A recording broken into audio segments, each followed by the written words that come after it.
And we're live. What's happening, guys? Welcome to Sunday Night Live. Woo-wee! Let's have some fun. So who do we got here in the house yet? You hit the go button and it's like, wait a minute, I don't even have anything to talk about. But we never do. That's what Sunday Night's all about. We're just gonna roll with it, hang out with you guys.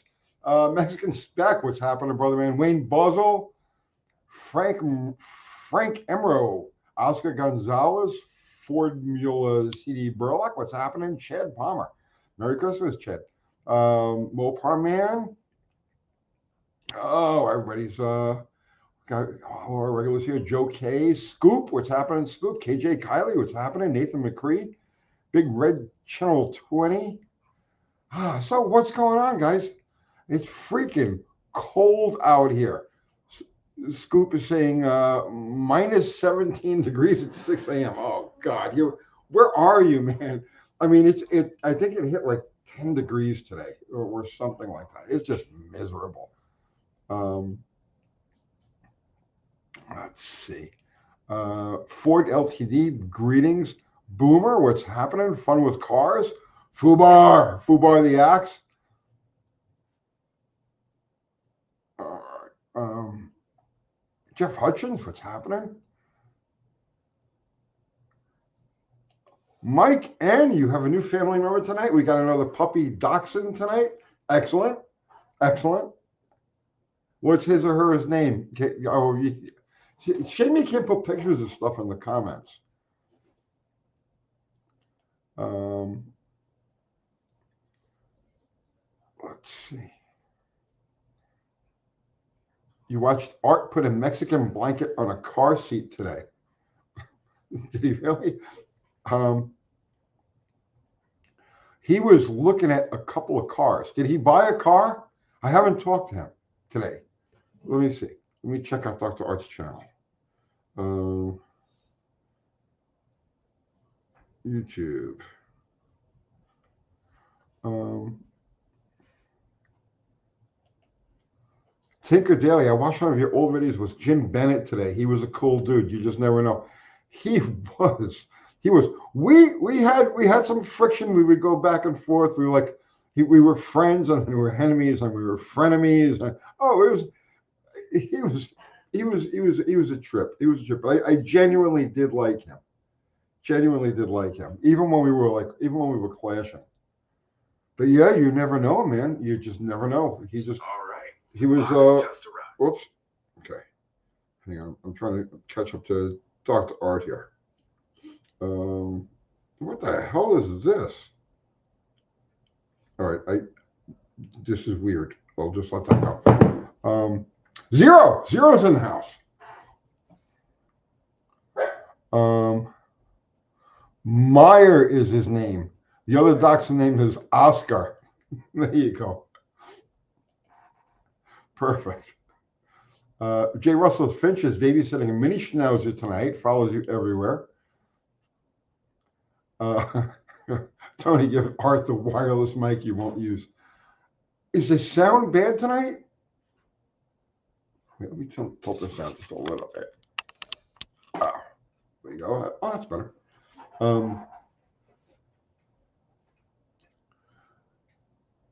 I use the wireless mic sometimes. And Fubar just put the link to my merch. So if you want one of our shirts or one of our hats, you can go to that link right there, UncleTony'sGarage.com, and Kathy Bananas will fill your needs. Paul Capizzola, what's happening? Those dogs are absolutely hilarious when they're puppies. Did you guys ever see this? Like back in, I guess it was around probably 1990. Was it Budweiser? One of the beer companies had this drag racing wiener dog commercials. It was the Wiener Dog Winter Nationals, and there was a couple of dachshunds that were racing. Somebody, I know I'm not imagining that. I know what happened. Somebody could find it and put a link to it. The Wiener Dog Winter Nationals.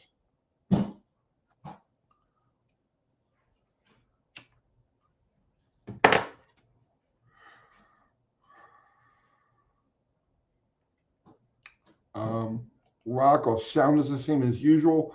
Art sounds like he's on the bottom of the ocean. That's usually me. I get a lot of sound complaints. Like anytime we do anything at the shop, oh, I forgot I had coffee here. Yes, rich, creamy coffee.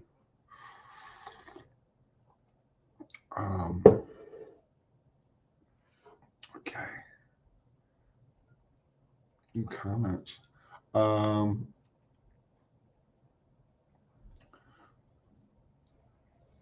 Andrea Alvarez, you miss Aunt Kathy, Uncle Kathy, Kathy Bananas. Maybe she'll stick her face in here. Kat, Yes. they miss you. Come over here and wave to them and let them know that all is well with you. Show them that you're alive, that you're not being chained to. I'm alive. Yeah. What's up, everybody? I'm here. Actually, I need something. Are you mad at them? Am I? Yeah, because No. somebody said that you were mad at them. No. Okay. No, not at all. I actually need this book. Thanks, everybody. Bye, Uncle Kathy. Hi. Are you having fun? Oh, always. It's Sunday night. Boomer says hi. Oh, look, they're all saying hi to you. Oh, I miss everybody. Fun with Car says he thinks you don't like them anymore. No, that's not true. Zero Mexican Spec is, oh, Mexican Spec wants to know if you're AI. Show her how many fingers you have. There you go, just 5. 1, 2, 3, 4, 5. 5 fingers. All right. And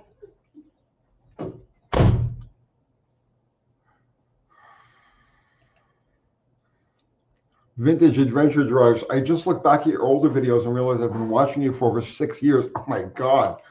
Remember when the video came out where you went to the future? So we launched the channel in February 2017, I think it was, but we didn't post any videos on it until 2018. So 2018, we're going into our 8th year. This is January, will be our 8th year of doing YouTube. Insane. And Zero found it. It's a Miller Lite. The Miller Lite Wiener Dog Winter Nationals. You go check that one out. Thank you, Zero.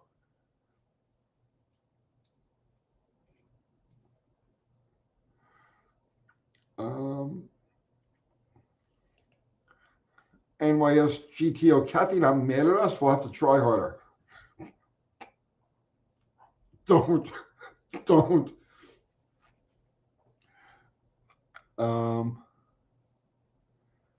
Jeff Hutchins' first video was the battery revival. That one video, man. I use that anytime we talk about.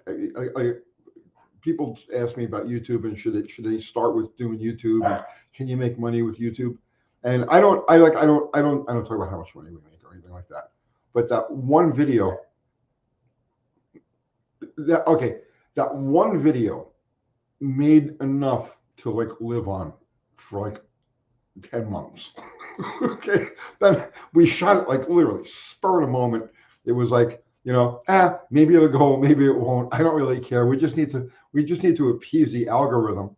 And it just worked out. The time of the year, because we posted it on a December 31st, so it's still on a December high CPM, and it took off, and 1.6 million or 1.7 million views. I didn't even think about it. I never thought that video would have gone. I figured maybe 30,000 views, 50,000 views, but yeah, it's still going strong. It's like 1.7 million views, and it's made almost like. Well, it's made a lot. It's made a significant amount of money. A lot.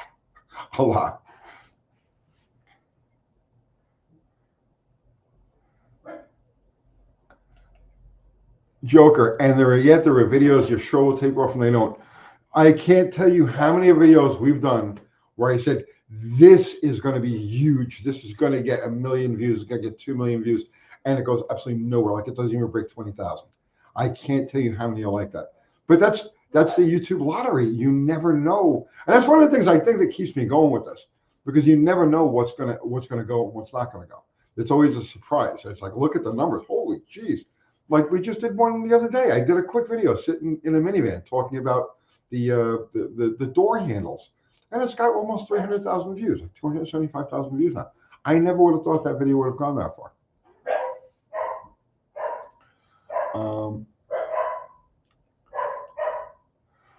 I think the first video vintage drives, first video I watched was Understanding the Slant 6. That was a popular one, and it still gets good views.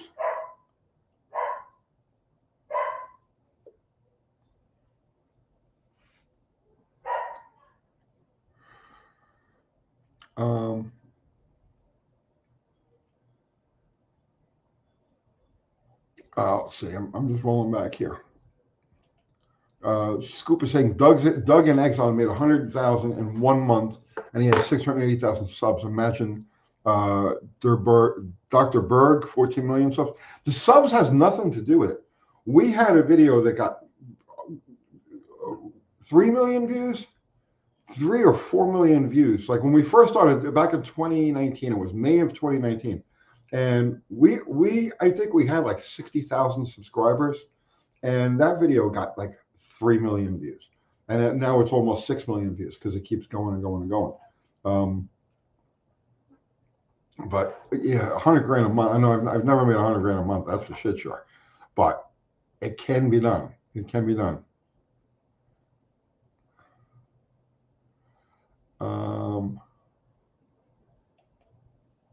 Paul Capizzola, any thoughts about IHRA buying up tracks and expanding their program? I despise the NHRA. I always have despised the NHRA. I've always been at odds with the NHRA. I was blacklisted by the NHRA for years. I resent the NHRA, both from I resent the NHRA. I hate them from a racer standpoint because I had problems with them as a racer. I hate them from a journalistic standpoint because I had problems with them as a writer. I hate them from a cultural standpoint because I feel that they've destroyed the culture of drag racing. So I hate the NHRA in ways that most people can't even spell. All right. I mean, that's how much I hate the NHRA. So, and the IHRA was always good to us. I had good IHRA media experiences. They embraced me when the NHRA was like, you can't come to one of our events. We're done. You're out. You're blacklisted. And the IHRA was like, Don Gillespie was the head of, and they were like, come on over, Tone. Let's, so we covered a lot of IHRA stuff when I was doing the magazines. IHRA encouraged us. We were able to run the top fuel car. They kept their rules more reasonable for the little guy, and allowed us to actually go out and compete where NHRA it was impossible. So. And the IHRA kept around classes that like modified and stuff like that, right? So I'm very pro IHRA, I'm very anti NHRA. But that said, I don't think either sanctioning body has much hope going forward. IHRA more so than NHRA because it's a smaller, tighter organization.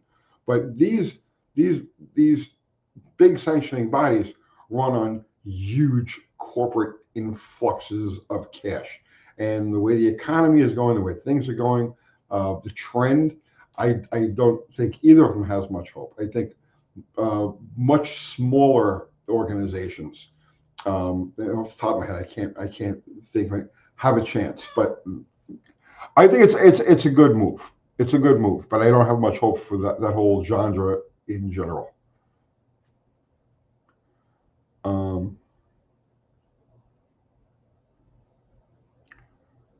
Let's see.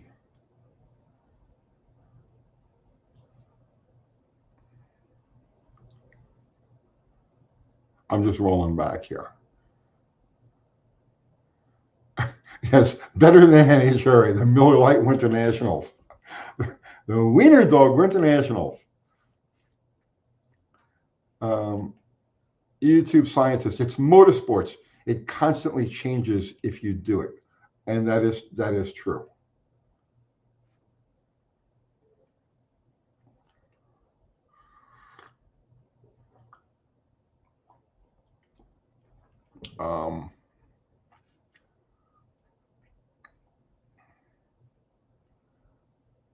Let's see. Not Happy Racers Association. No hot rods allowed, man. No hot rods allowed. Or I used to call them the Nazi Hot Rod Association because they were friggin' Nazis with us.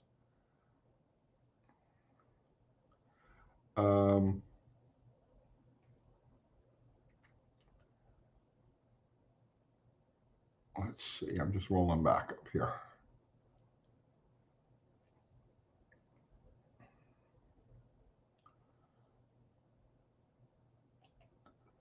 If you like the IHRA Ricky Smith Mountain Motors 700 plus cubes, oh, that was awesome stuff. So now at the time I was actively participating in the fuel classes. I was working my way up in the late 1980s, from helper to mechanic to specialized parts on the cars. So I was completely involved in the nitro end of things during that late 1980s period of time. Ricky Smith, the Mountain Motors and all. But I remember very distinctly how cool that was. You go to an NHRA event and it was like, who cares if they're running pro stock? I don't care who's there or what they're doing. They're going to 500 cubic inches. But IHRA pro stock, when they ran pro stock, I don't care what you were doing, what you were involved in. You went to the, it was like you went to the fence or you went behind the start line and you watched what was going on there. The battle between Ricky Smith and Bob Glidden, with those Thunderbirds, the 700 cubic inch Thunderbirds, that was awesome. The race to 200, that was another one. The Pro Mod cars at the time. I was there tonight. Bill Coolman ran 202 at Darlington. And Buddy Ingersoll's car. The Buddy Ingersoll was, the turbocharged Regal that he had was banned by NHRA, but it was like go go go in IHRA. And that was another car. Anytime that car ran, the pits would empty out. Everybody, I don't care who you were or what you were doing, when Ingersoll's car was going to run, everybody went to the fence because that thing was just amazing. That period of time, like around 1988, I guess it was it 88? Like the race for 200 was, I wouldn't trade that for anything in the world. That was like, and I'm not really a door slammer guy. I don't, I never really cared very much about door slammers in the drag racing context, but that was magic. That was just absolutely awesome.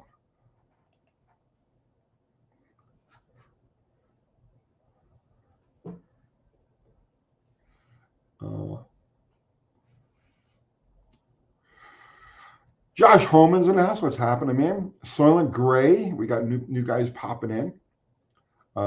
Anybody who's new here, something like this is like the most unstructured live you're going to find on YouTube.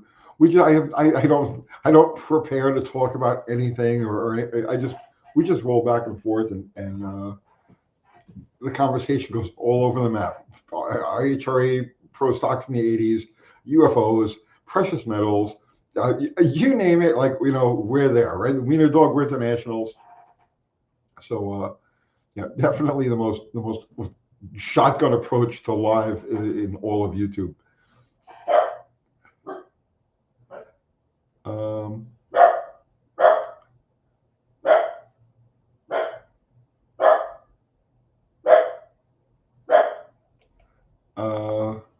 YouTube scientist. I'm new, but I don't know what you mean. I'm 34, and we're basically very similar people. All car people are basically cut from the same cloth, man.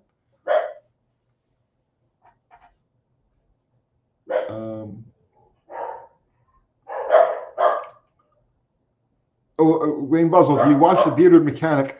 I think he's great. I don't watch all of his videos. Sometimes I just get in a motorcycle content mood, you know what I mean? And I'll just for a couple of days, I just go deep into motorcycle, content. Craig, The Bearded Mechanic is awesome. I love his content. He's great. But I don't get to see all of his videos. His videos are pretty lengthy.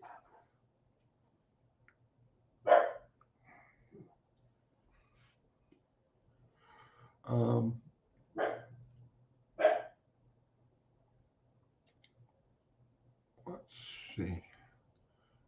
Bill McKaiska, thank you for the super chat. Are you familiar with the mystery airships of 1897? Vaguely familiar. Now, I do know about the Texas crash, the supposed crash in 1897, where supposedly an airship hit a windmill, was it? Or a water tower or something in Texas. And evidently it was a little gray guy. And they buried him in Texas. And that was in 1897. Is that what you're talking about? Hang on. Cat? Much barking.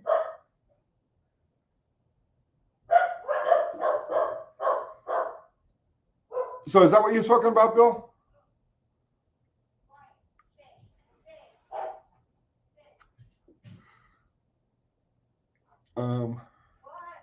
No, just saying they're very loud. What? They were very loud. Yeah, I know. I'm trying to listen quiet. Okay. It's Lily. Of course it is. Sorry. All right. I had to shut you off because the barking was coming through the TV. Ah, gotcha. There's still. When he was barking at the television. Okay, but they're still making noise. All right. I'm trying to. Okay. Be quiet. Remen 5528. Is there a single spring you could use at the 509 cam for street strip use? The stock HP springs, just replacement stock HP springs. It's single with a damper. You do need the damper with them. But yeah, that's for the 509. That's all you need.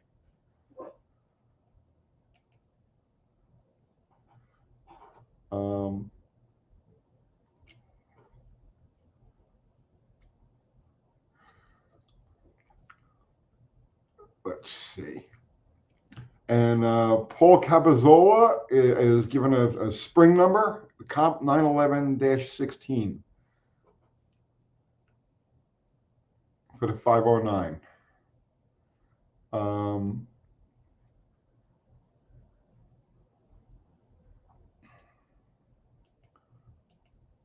Robert Trio, Tony, you hear about the new electric car battery from Samsung could cause a huge spike in silver. It's not. It's not. The volume of electric car sales is declining rapidly. All of the incentives have been removed from this country, and now Europe had the internal combustion ban. First it was 2030, then they moved it to 2035, then they moved it to 2040, and now they've done away with it completely. So there is no more internal combustion engine ban. You can absolutely kiss the future of mass production electric cars goodbye. That's not going to happen. Not to say there won't be some electric cars. As well, there should be some electric cars. Absolutely. But no, the big volume electric cars are not going to happen. The spike of silver is 100% that's what I'm looking for. A debasement trade. Okay, everything you're looking at right now is a debasement trade, meaning that the dollar is being debased against other currencies. Silver is a monetary metal, and now it's a strategic metal. Russia is calling it a strategic metal. The United States is calling it a strategic metal. Those are the things that are going to drive the price. It's inflation. Now they're back into quantitative easing. All of these things are crazy bullish for metals.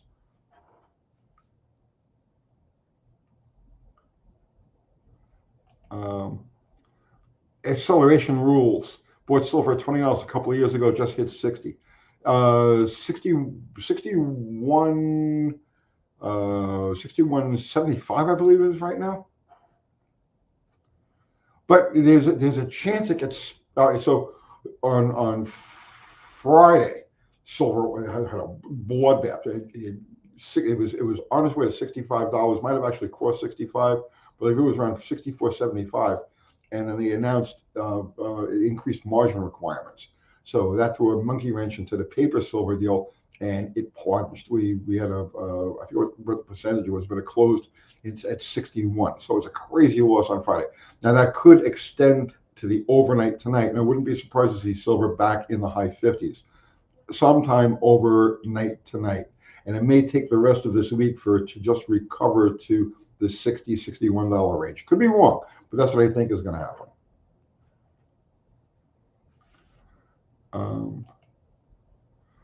Rocco, can't afford more silver, switching up brass. Bro, copper. I've been buying copper. It's dirt cheap right now. Buy copper. The debasement trade will automatically take copper along with everything else, and nobody's watching it right now. They're completely off everybody's radar.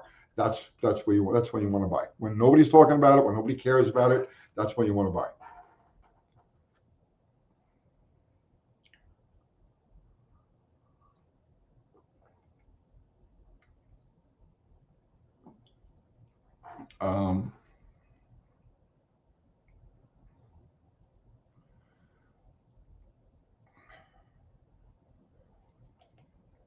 Oscar Gonzalez is saying an electric school bus caught fire under a freeway underpass in Los Angeles.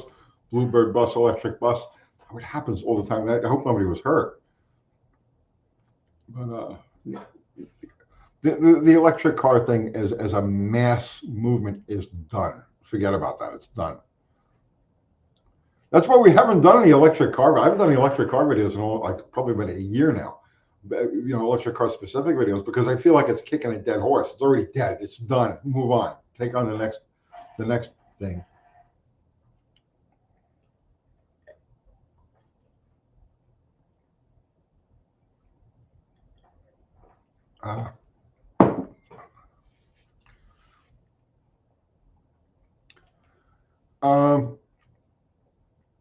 Let's hang on.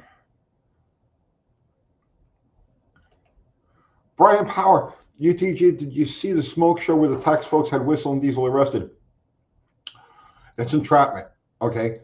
If it actually happened the way he says that it happened, okay, he's got a case against them, because that's textbook entrapment. So let's see what happens.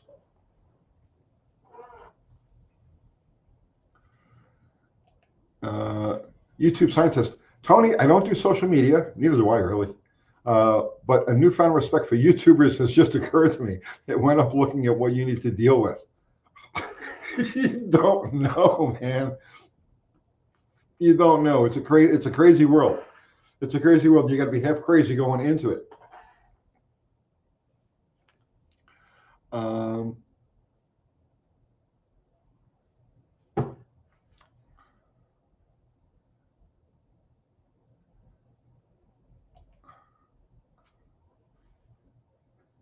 Boss, just do a short. Sitting in the boomer chair, straight faced to the camera. Say, Evie sucks. Done and done. I could do that. I could do that tomorrow. I'll do that tomorrow, and we'll put it up and see what happens. Hang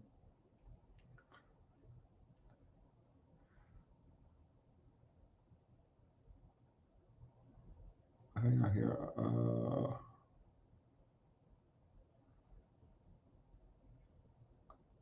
Somebody was talking about that bus.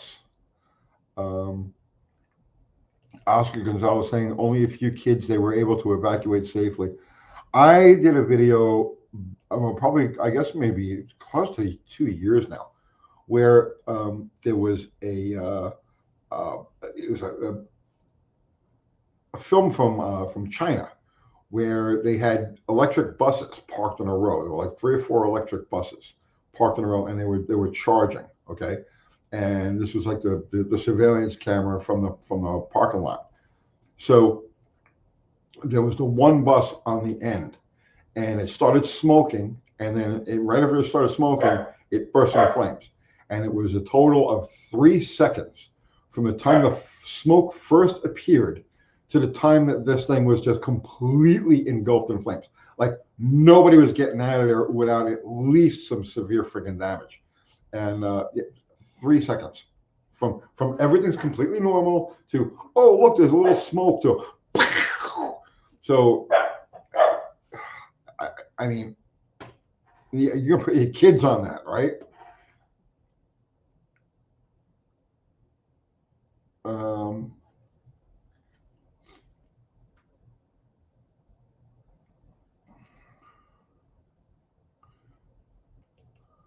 Boomer is saying, yeah, Tony, about EV, solar and wind. Canada is still going all the way for net zero and taking their whole economy down.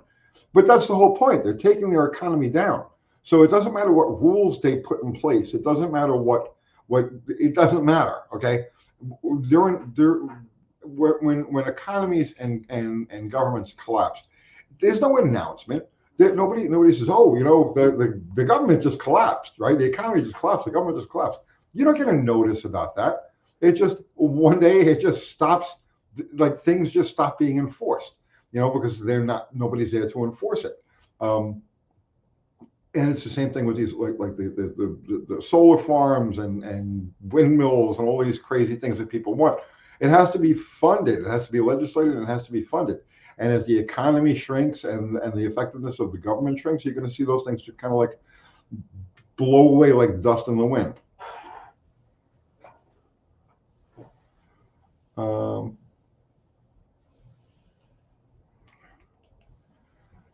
Zero saying the EV school buses have bright green wheels and bumpers to warn us. I wasn't aware of that. Is that a fact?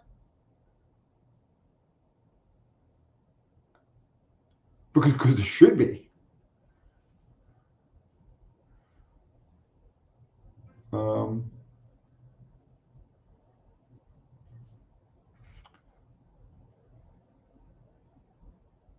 Let me see. Oliver saying, if shale and tar sands oil for foreign refineries is your whole economy, you don't have an economy, you have a scheme.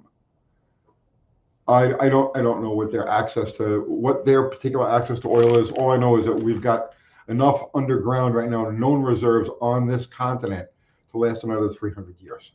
So, and I'm one of those people. I see the whole fossil fuel thing as just absolutely friggin' absurd.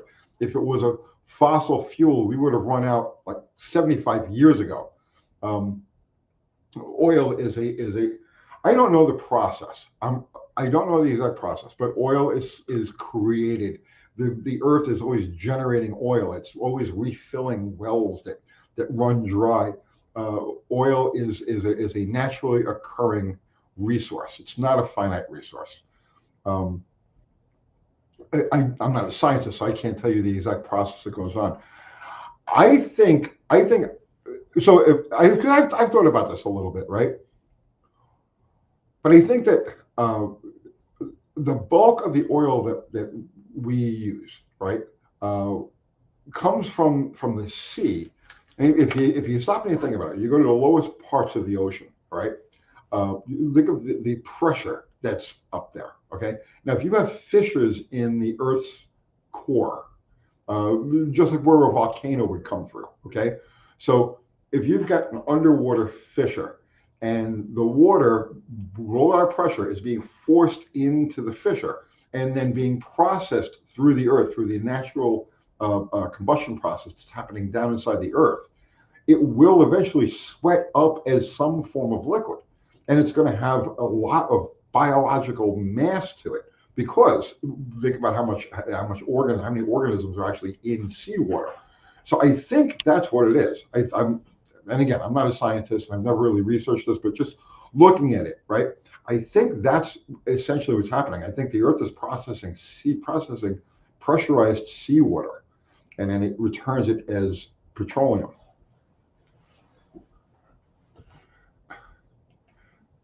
Yes, Zero, precisely. I would like to thank all those imaginary creatures who dug themselves 16,000 feet underground that became fossil juice. Exactly. Exactly. I remember when I was like 8 years old in school, and they were giving you this whole friggin' thing about the dead dinosaurs, right? And you look outside at the traffic, and you're like, how many dead dinosaurs does it take to power all of the traffic that's out there for year after year, decade after decade, now for a whole friggin' century? No, sorry, they didn't have that many like brontosauruses kicking around. What they say is like peat fields and whatnot, and ocean and forests that things that rot. No, no. I've yet to see think about it, right? Anything organic that dies on the surface of the earth, right? A raccoon gets hit by a car. What happens to it? Does it turn into some sort of petroleum? No, it disintegrates. It becomes dirt. Why would dinosaurs be any different?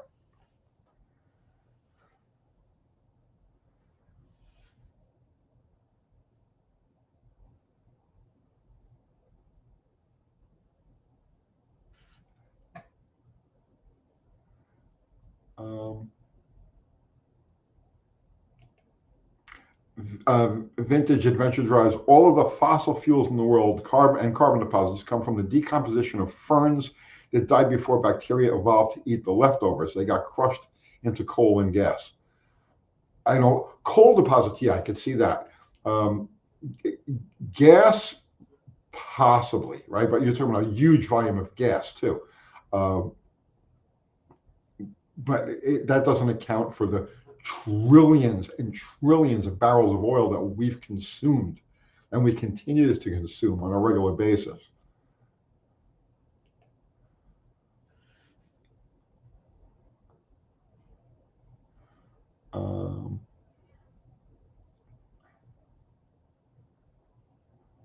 Let's see. I'm just scrolling back up.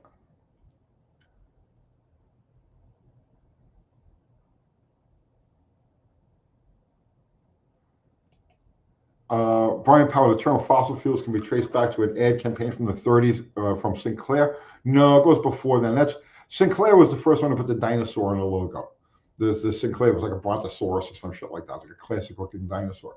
No, it actually goes back to, oh God, late 1890s, and I don't remember which of the consortiums it was that came up with this freaking fossil fuel thing. But by creating the idea that this is scarce, you know what I mean? Well, now it has value. It's like, you know, it's like if we were burning, let's say we were burning salt water in our cars, right? You know, how could you possibly give a value to salt water because it's just everywhere, all over the place for free? So it can't have a value. So if oil is another naturally occurring liquid on the planet, how can you make money off of it if it doesn't have a perceived scarcity? You know, oh, we have to charge you something for this because we're not going to get any more. You know, when this is gone, it's all gone. So that's where the value of oil came from.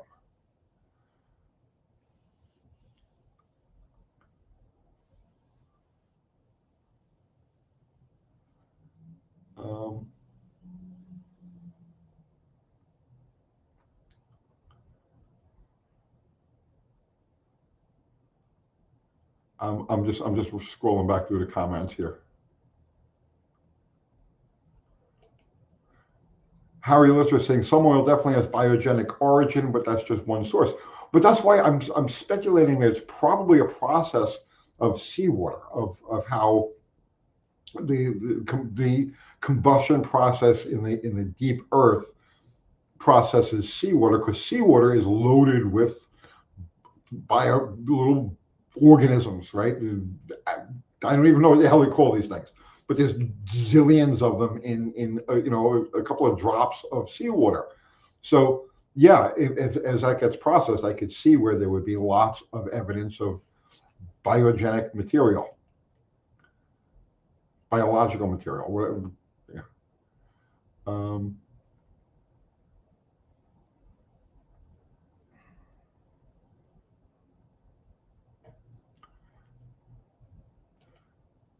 Yeah, scoop is the same thing, right? It's BS that they charge so much for man-made diamonds. I mean, I imagine, you know, 100 years ago, 200 years ago, a diamond would be, you know, a rare find. It's like, oh my God, look at this. It's a diamond. It's precious. You don't just come across these anywhere. But today, they can make diamonds like there's no tomorrow. So where's the value? How is a diamond any more valuable than, let's say, a piece of plastic?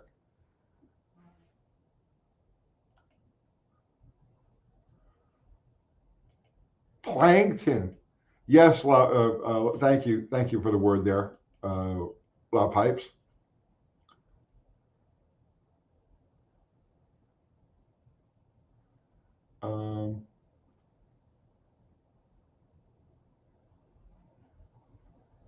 Let's see.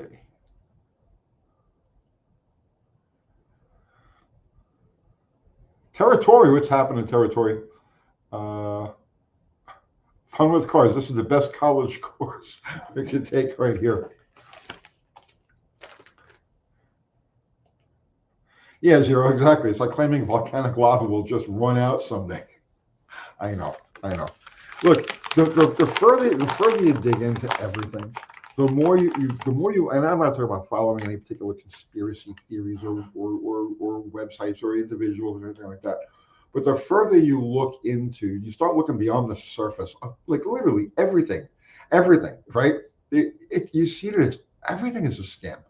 Everything is a freaking scam.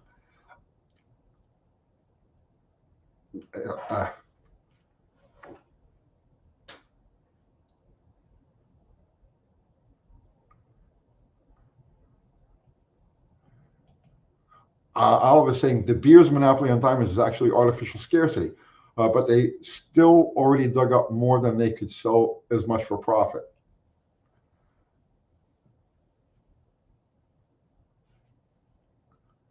Thunderstruck is saying the moon is indeed made of cheese. I mean, it could be. I don't know.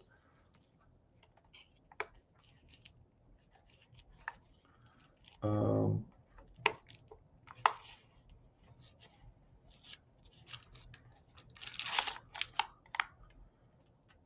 let's see. What sort of cheese?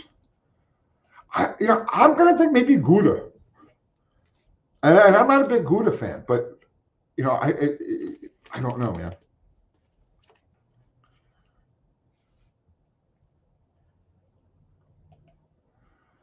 Yeah, I've heard Fiscals. I've heard about the hollow moon theory. I don't know what to make of that. There are some people. There's actually, see, here's the thing, right? There's some people that I have a lot of respect for because I know for a fact some of the crazy things that they talk about are actually true from firsthand experience.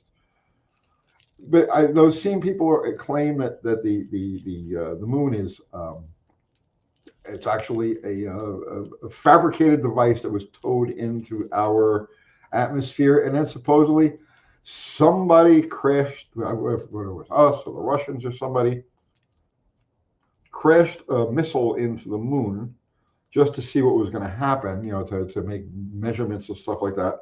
And that they said that it rang like a bell, which would indicate that it was hollow.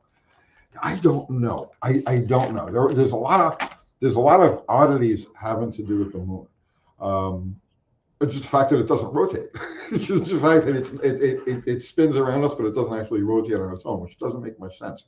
Um, so there are a bunch of anomalies about the moon that I recognize but don't understand, and I never really looked that far into it. You know, like I have about as much time investigating moon stuff as I do like Bigfoot stuff. I don't know. I know the moon is there. I know the Bigfoot's there, but I don't really know that much about them.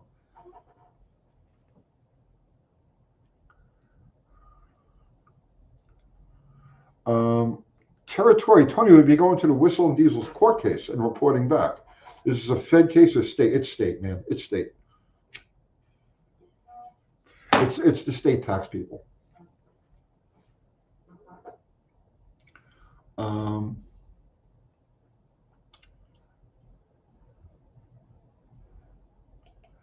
what's on it? That's just lunacy that the moon is hollow. I see what you did there. What's on the? I see what you did there.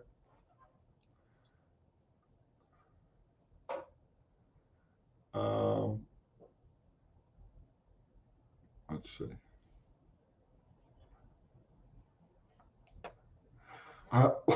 Luke had, and maybe Bigfoot is just blurry, but that's why nobody has a clear picture of him. There are some clear things. There's also like a bunch of DNA evidence and stuff like that. There was somebody. One of the interesting things about that I learned about like with Bigfoot like DNA is that one of the popular Bigfoot people put out a call for anybody who had any sort of DNA evidence, so a strand of hair or some poop or whatever, that they could get DNA evidence off of, and had them send it to a lab. And they ended up with 170 something samples. And out of those 170 something samples, they all turned out to have, they all turned out to be consistent with each other. Um, but nothing definitive as far as like, oh, well, it's related to this or it's related to that. I know they did DNA testing, and the DNA on the mother's side on the female chromosome went back to something in the Middle East. couple of thousand years ago, and the male side was unknown. So now, whether this actually happened or not, I don't know. But it seems there seems to be enough backing of it. But again, I don't know enough about this stuff. I do know that there has to be something to it because people see it all the time, everywhere, and they have for hundreds of years. So there has to be something to it. Not everybody's imagining the same thing.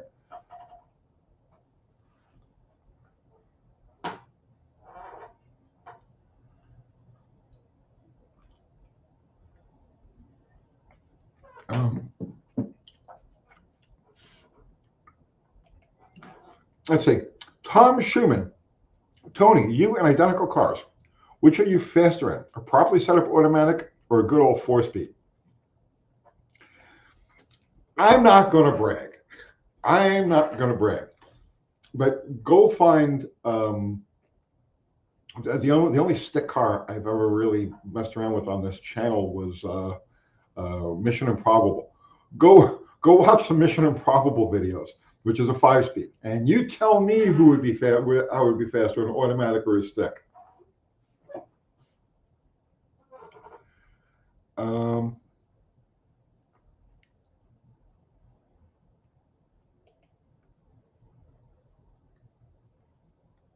Wait.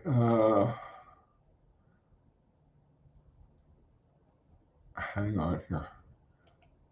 It's because it's important. Jose Feebles. Tony, Jose, what do you think about the auto technician shortage? I think it's deliberate. You think they're going to change the way they build cars to make it fun to work on them again? No. I do believe that the technician shortage, especially in the dealerships, is deliberate. I saw that whole thing about them. The Ford CEO, fuck his name, I can't think of what his name. I saw the whole thing was talking about, oh yeah, we've got 6,000 bays that we need to fill and so on and so forth. No, they're deliberately making life difficult for techs. They don't want techs.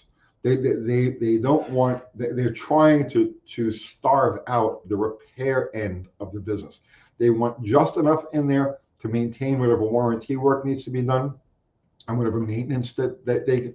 But that's it. They want the minimum of techs. And I believe it's a deliberate thing. There's a lot of stuff going on, I believe, is in the automotive industry in general, that I believe is deliberate.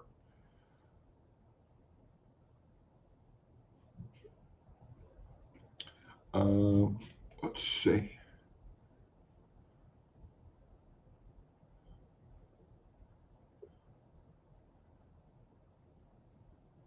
I'm scrolling back here.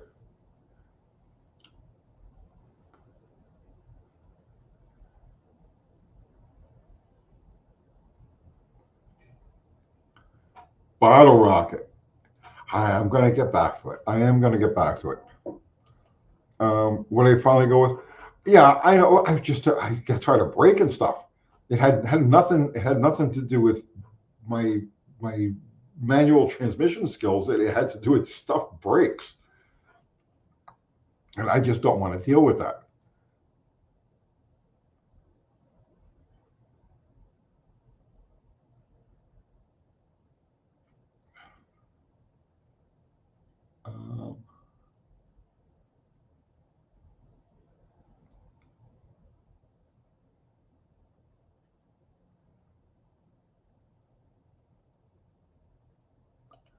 Jose, I'm right now a Chrysler technician. I worked as one for 2 weeks, and that's when I started doing magazines.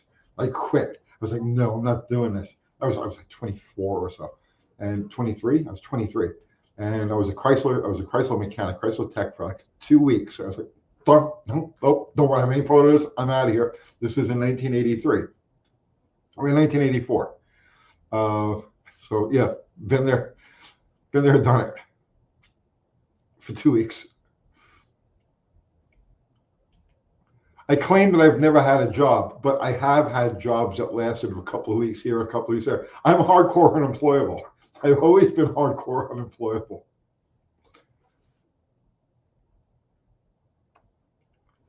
Um,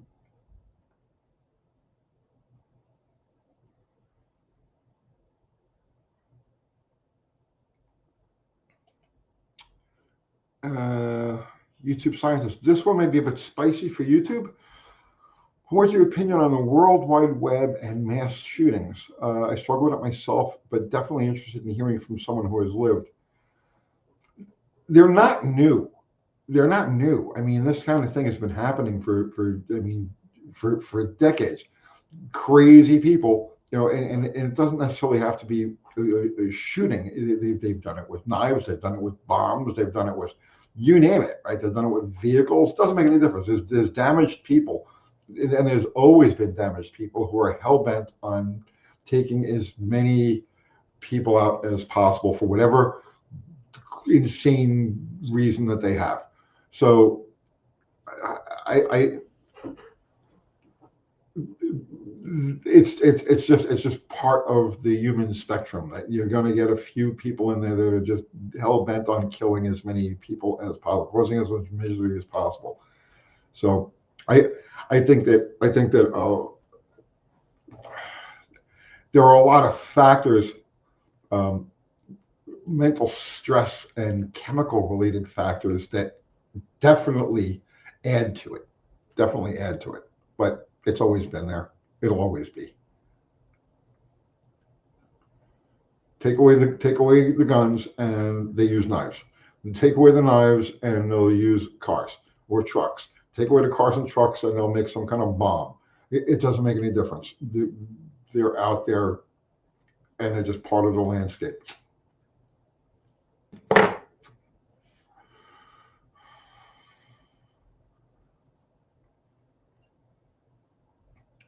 Um,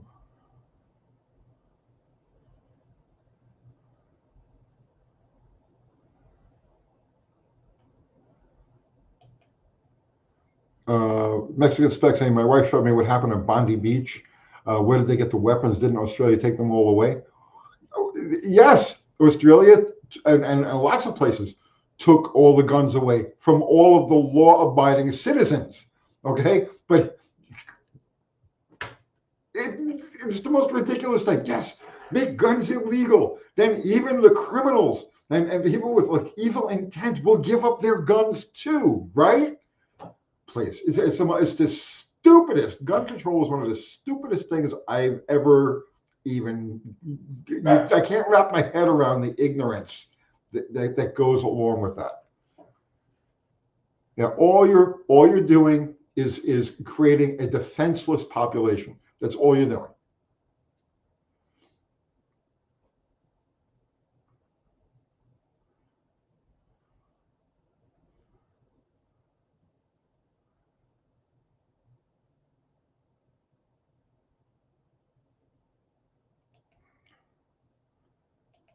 Mexican spec is saying you're preaching to the choir, Tony. We as law-abiding citizens of Mexico are not allowed to have a gun.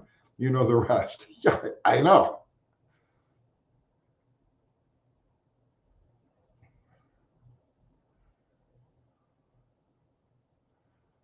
Um,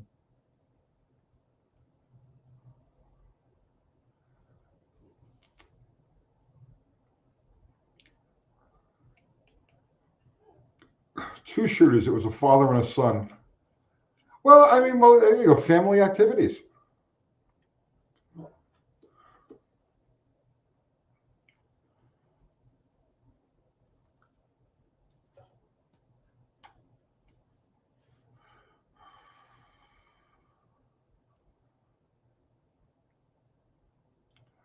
Um, Mopar man is saying that when Australia signed the stupid paper with the UN, it gave the UN power to come in and take away all the guns and their sovereignty. They need to nuke the UN.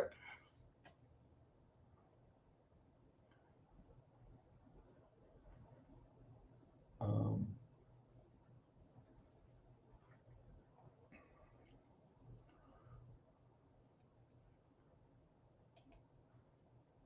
well, oh yeah,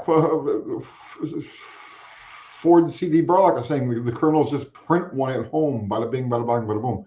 Yeah, exactly.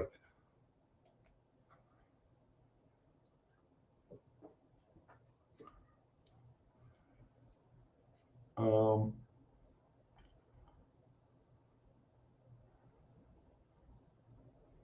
What's going on, Hardy boy? What's up, people? Hopefully not your blood pressure. I don't get upset about anything, man.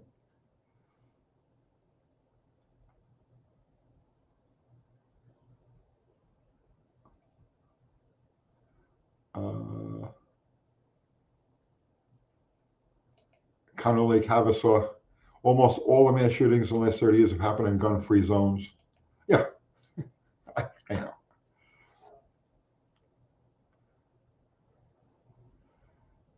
Um, let's see.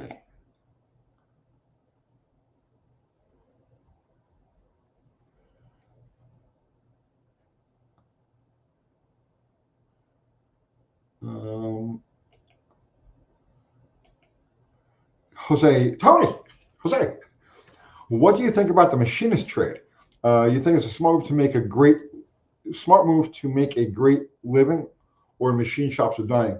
Um, I think, I think the future of everything is going to be specialization. Um, uh, when you say machine shop, are you talking about a generic machine shop that you can bring to have parts for anything made, or are you talking about specifically an automotive machine shop? Um, I think smaller machine shops, more specialized machine shops. So place that does cylinder heads, place that does blocks and short block assemblies, that sort of thing. I think those have got a pretty good future. Big mass machine shop, there's too much disposable out there. So to carry the weight of a machine shop setup that, let's say, would have existed in the 70s or the 80s, when literally everything was rebuildable and people were rebuilding everything, I don't think there's any future for that type of setup. Mostly given the construction of what we have today. There's so much plastic involved. That a traditional machine shop on that kind of scale ain't going to work. But I think that the opportunities for small machinists, guys that only do specific types of things, I think they're excellent. I think they're excellent. Like the home machinist, uh, the guy who's got a shed or a garage and he can set up a little machine shop and specialize in one specific type of thing and then get the word out that this is what I do. I think they'll do great.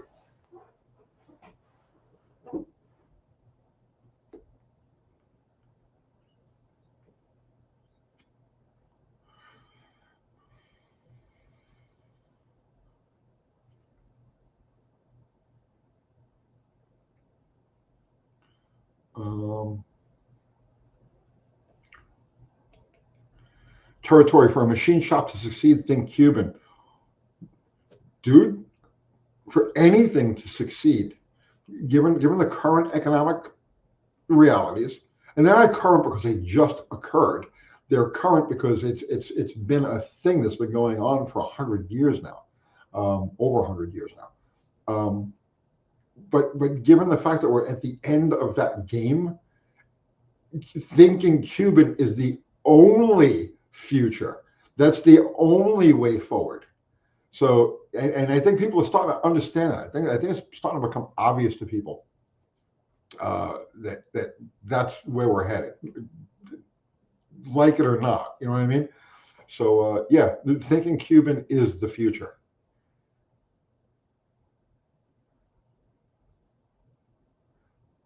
The guy that can wire around the nonsense that you find in washing machines and refrigerators and coffee makers and the people who come up with the workarounds to get keep the basic components. You need the cabinet, you need the machinery that makes it move, and you need the motive, to work around all of the planned obsolescence, uh, the computerization of stuff.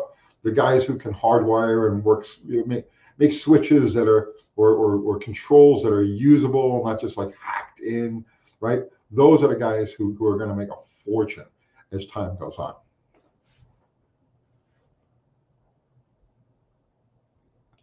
And yes, hackers. Those, and I don't mean hackers in a bad way. I don't mean hackers are going to empty your bank accounts, but people who can hack the computer, yes, huge industry going forward.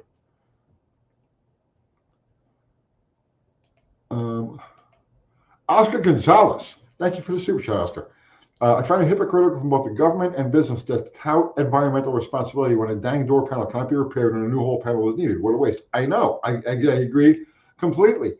The greenies, the environmentalists should be enraged at the state of industry, especially like the automotive industry. Not because, it's making pollution. It's using natural resources. No, they should be enraged that they're creating throwaway cars. If the greenies, see, and it's not their fault because they don't think that deeply. They only think based on what they're presented with, right? So this authority says this is what's going to happen, and they just take it at face value without actually thinking a little bit further in. But I think it's going to become more and more apparent what kind of scam this whole thing has been.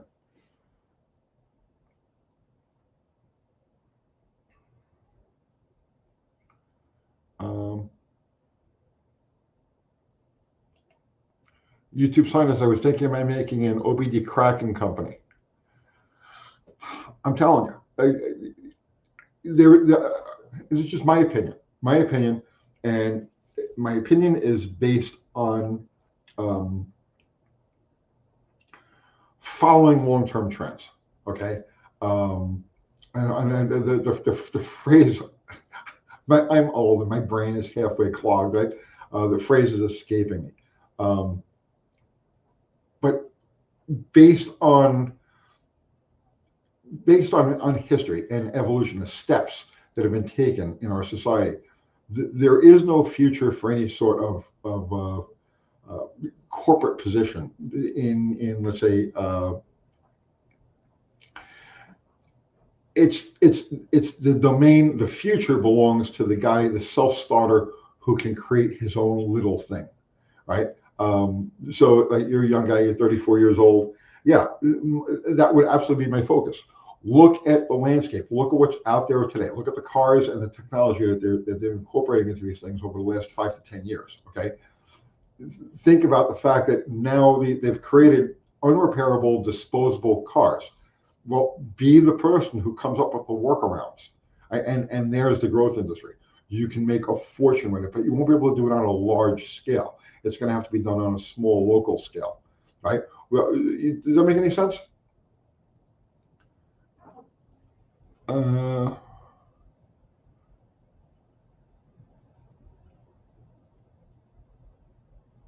Okay, we got some kind of scammer in there, guys. Thank you. Okay. Fast Rich. I have a ton of questions about a Chevy 305 I'm putting together. Go ahead, Rich. I will look for your.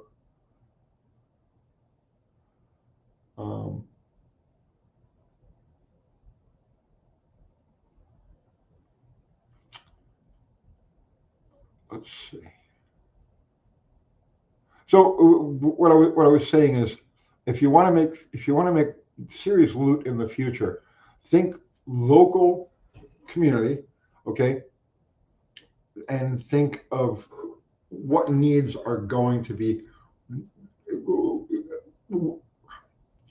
What are the failure points? What are the key failure points that are going to affect everybody across the board, right? And then come up with the solutions for that. When you've got headlights that cost $1,000 a piece, right? Be the guy who can figure out how to replace that with just a simple incandescent bulb or a simple, a halogen, and make the car accept it. The workarounds, the wire arounds, right? Be that guy and set up a shop, a local shop. You can do it out of your house, right? Or and be known as the guy that, yes, you got a problem with your lighting system, that's the guy to go to.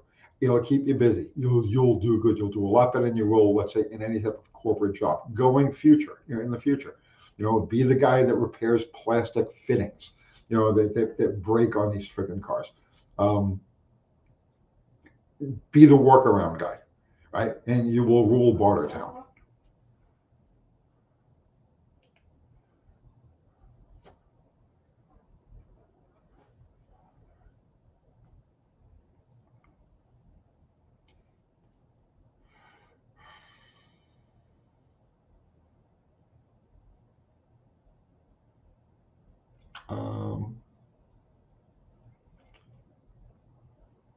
let's see, I'm rolling back up here.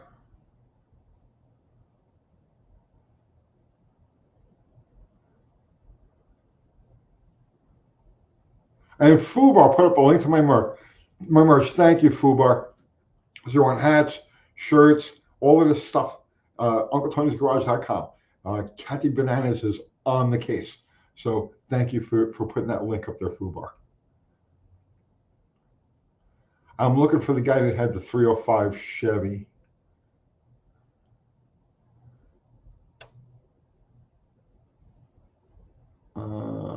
So I'm not seeing him. Oh, YouTube Science, thank you for the super chat. Thanks for the advice. I definitely listened. It's not for the money. It's for serviceability for people who can't. The two go hand in hand. The two go hand in hand. You know, be the guy that comes up with the solutions, and people will be happy to pay you.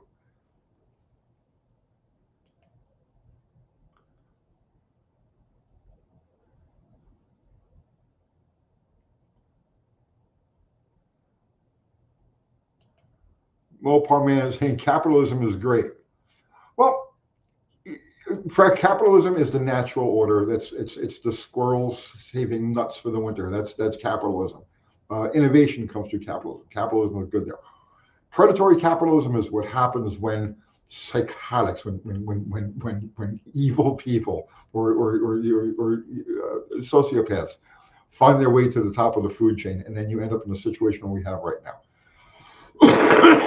But even in the absolute most strict communist societies, you're going to still have pockets of capitalism. And they may not be dealing in the government issued currency, but they'll be dealing in some other currency, some other form of exchange. So capitalism will always exist regardless of the overall system running things.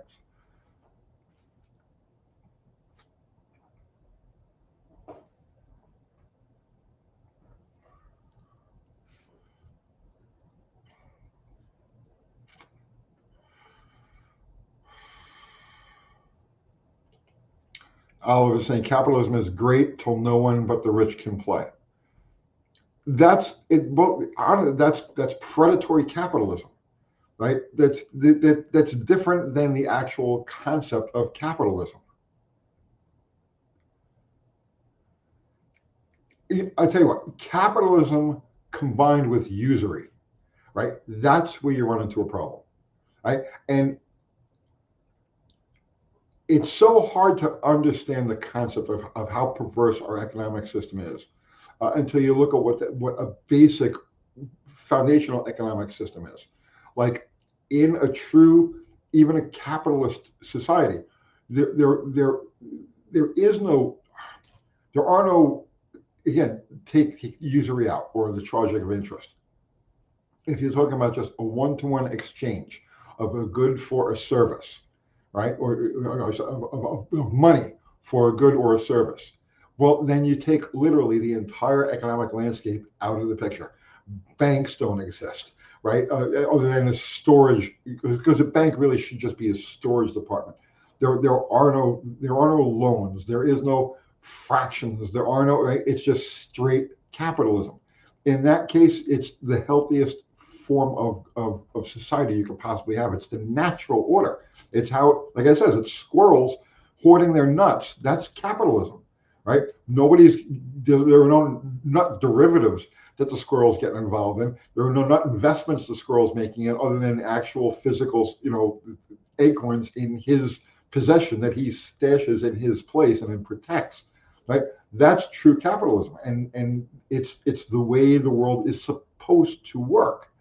And then interest becomes involved, and then it just keeps getting sliced, just thinner and thinner and thinner chips. That's the problem. The problem isn't capitalism. The problem is interest.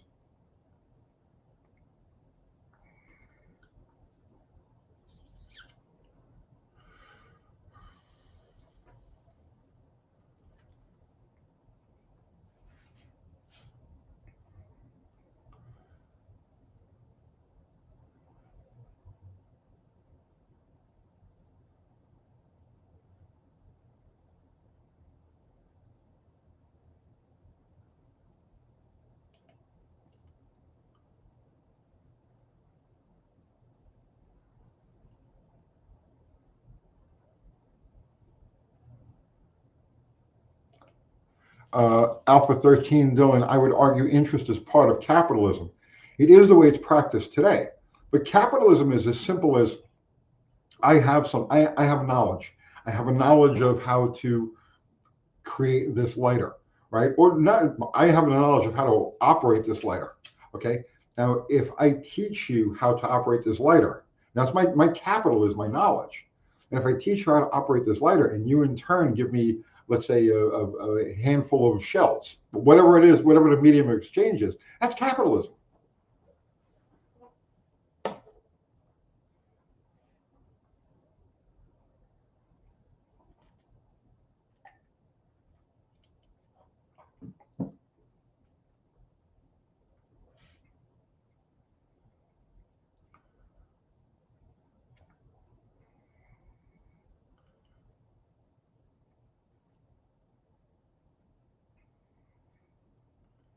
Um,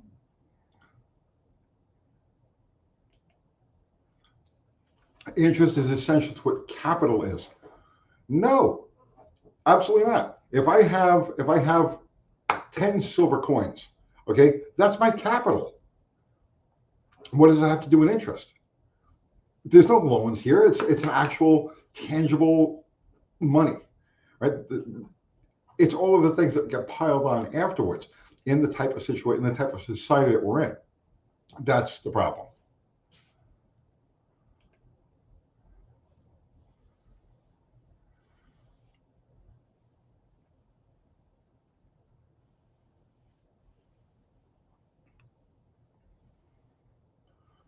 Um,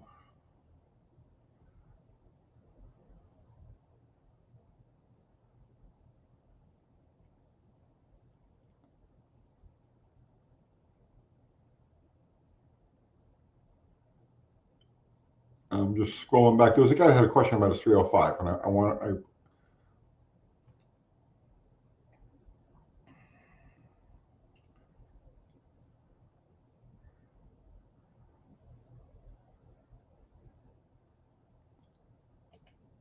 Oh, Robert Wildman. I didn't see the super chat. Thank you, sir. Hey, Tony, you inspired me to write an analysis paper for Stellantis in my strategic management class. I know the company can't be saved, but I aced it. Excellent. Congratulations. Thank you for the crediting me.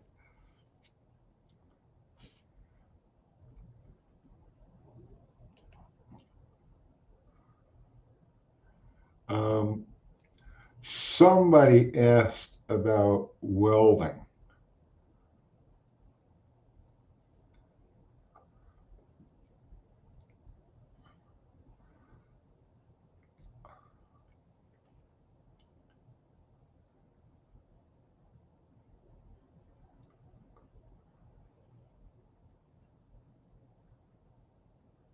Barry Cooter saying, I saw someone make a video of Ford FE engine out of a block of aluminum. It was also made to use wet liners. Dove Manufacturing was making aluminum FEs decades ago.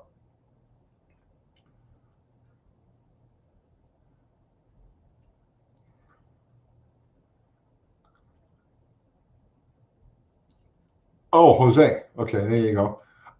Tony, what do you think about the welding industry? Again, welding industry, terrible. I would not open, again, see, the common materials used in today's world, the amount that can actually be welded anymore is, it's smaller and smaller all the time. So a welding operation, a welding shop, a big operation that welds all sorts of things, wrought iron railings and blah blah blah. No, but smaller, specialized, right? So if you can outfit a truck, or you could set up a shed or something in your garage where you can do welding as it comes along. Somebody's got a metal chair and they need it, sparked back together again. I think it'd do great. But as far as like an official welding business, no.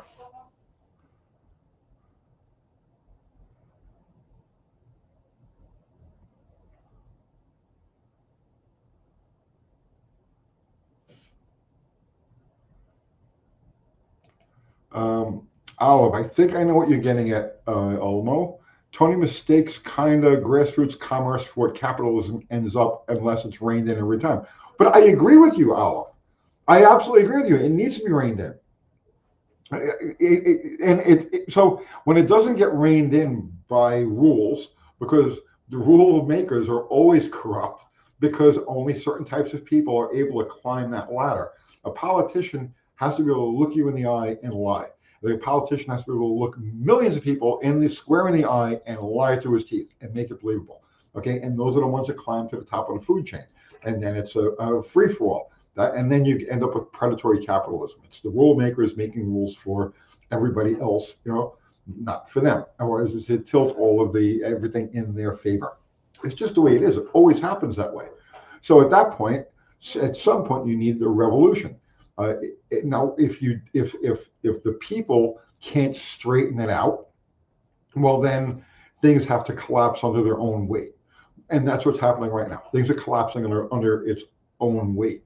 The whole system is coming down, and it's a good thing. It's bad if you're part of the system or if you rely on the system, but overall, it's a cleaning out of the garbage.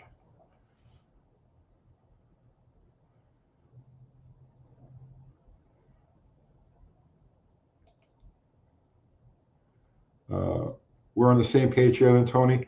I think we drew different conclusions about some of it, but yes, these premises, absolutely. There are certain religions and traditions that usury, okay, or the charging of interest. That's where everything starts to go wrong.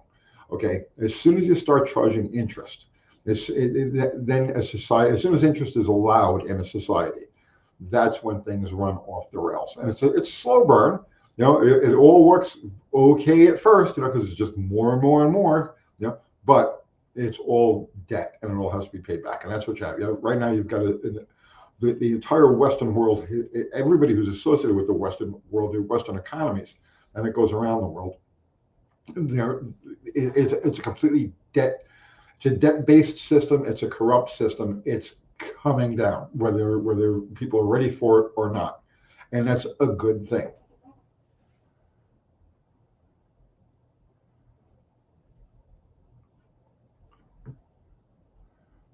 Um,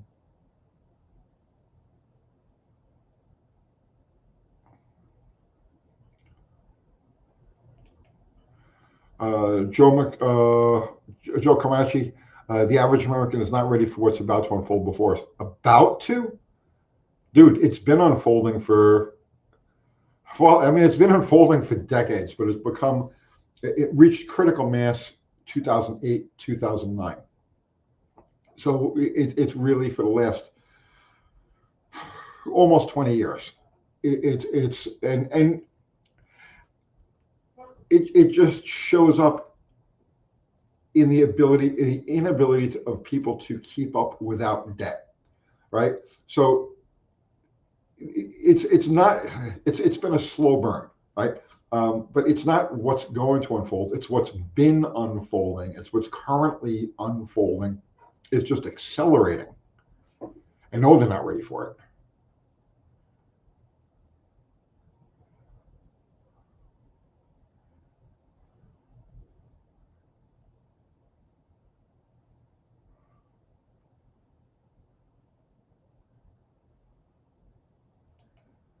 Um, Olive, even if usury is forbidden, like in Islam, authoritarianism and capital will just work around that to much the same effect. Personally, my religion didn't seem to have a heritage of interest. Um, this this is a good conversation, Olive, that you and I can have back and forth for hours, I believe. But I don't want to get too far into down that rabbit hole here now.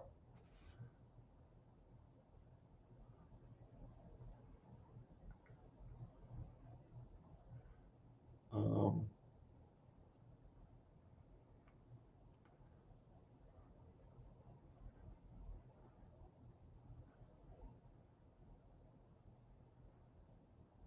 let's see.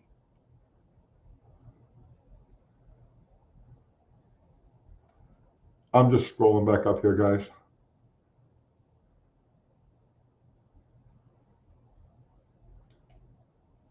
Mopar Man, I think it should be illegal for businesses, even banks, to charge interest when you're trying to make a payment to get rid of debt. Dude, okay, so my personal, right, how I am, right, because I practice what I preach. I do not participate in any interest bearing or interest based investment or nothing, zero. Okay, I can't begin to tell you how I avoid the charging or the paying of interest. Period. The end in my life. I think honestly, it's probably the highest form of cultural evil that there is. That's why I don't participate in equity markets. I don't participate I don't even have any interest bearing accounts, right? I don't want it. Okay. Like, if I have money sitting in a bank, I don't want the interest. You keep that, right? Seriously, I have nothing to do with it.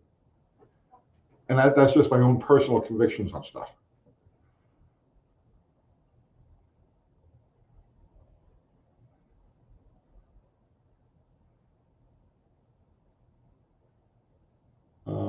I'm just scrolling back up here.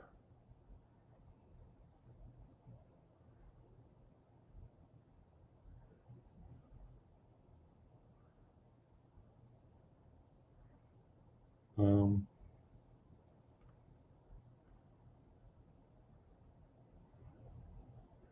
I'm just scrolling back up.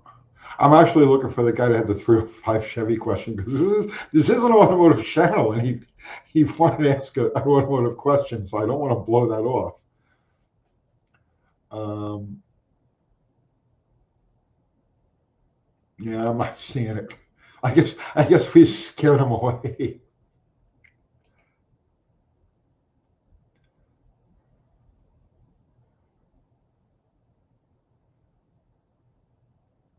Um,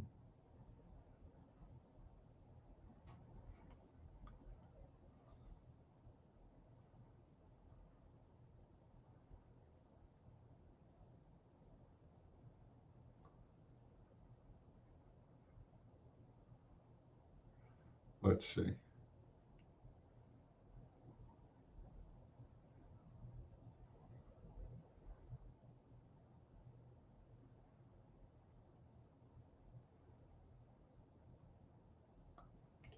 Guggenheim, Guggenheim.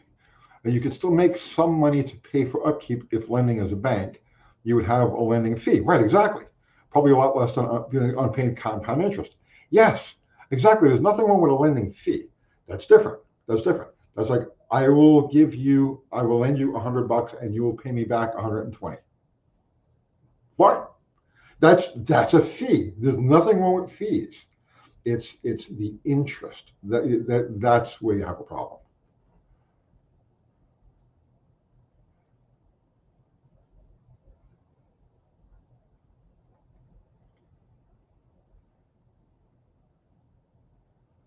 Um, Jay Weiss, where is Jimmy Hoffa? The Meadowlands parking lot. Um,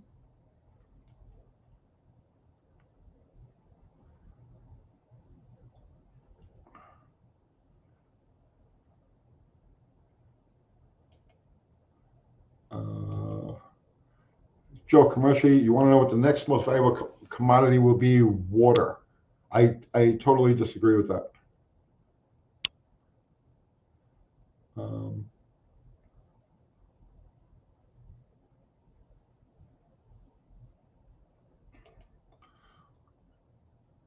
Robert Trio, I love taking the interest but won't pay it.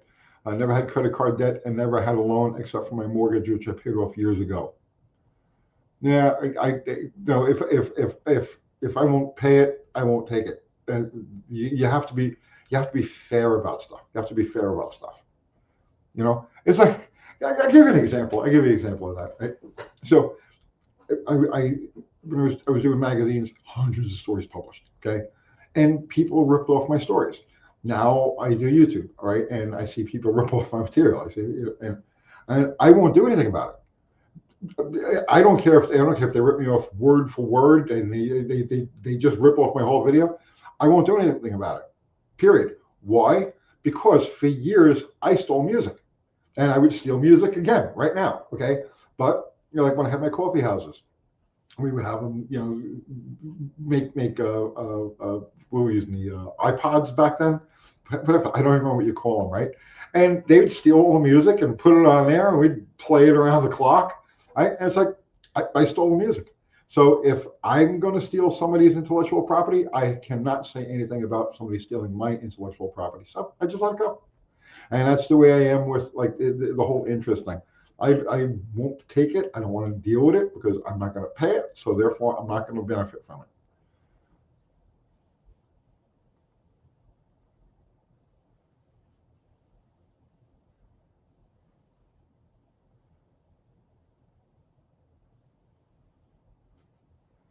Um, let's see.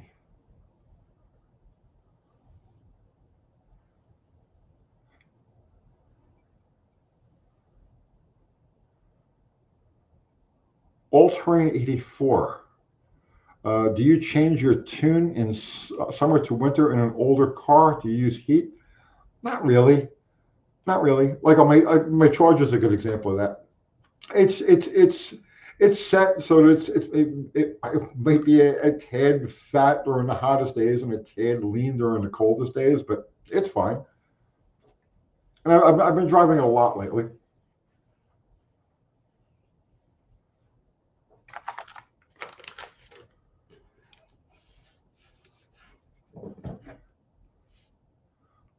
Olive, they try to discredit AOC for having had real jobs instead of a trust fund. No, they try to discredit AOC because she's an idiot. That's why.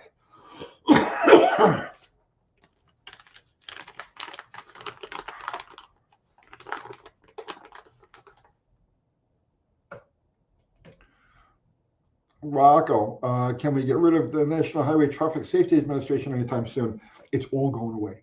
It's all going away, bro. All of it. Okay. Trust me on this.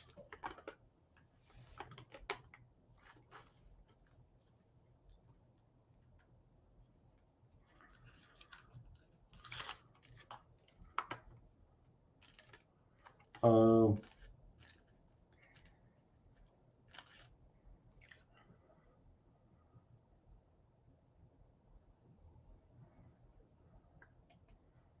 Student loans? Yes, your answer. Pay that shit your damn selves. Next question. There you go.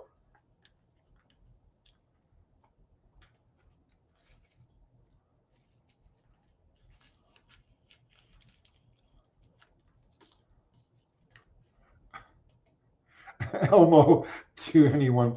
She's not stupid. She's a commie. So it's not. Is that not interchangeable?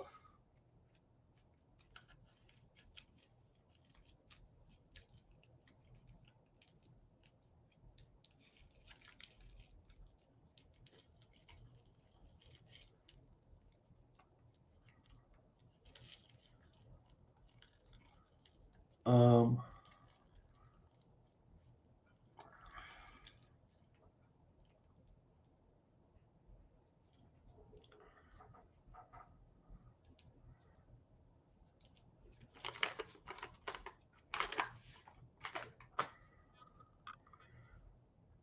let me see here.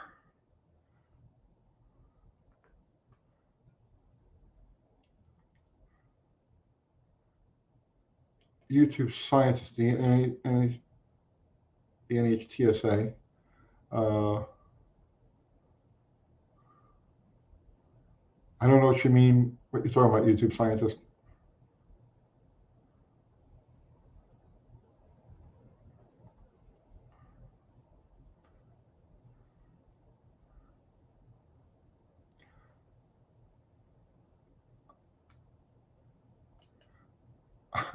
Okay, listen to her. My IQ. Oh, you're talking about AOC? I see. I mean, I'm not a political person, right? I obviously I lean conservatively, but I see both sides to everything, right? Uh, so I'm not down on her because she's a Democrat or anything like that. That's not a do. I see some truly idiotic Republicans as well. It's not her politics. It's just she's the wrong person in this. She's too emotionally driven.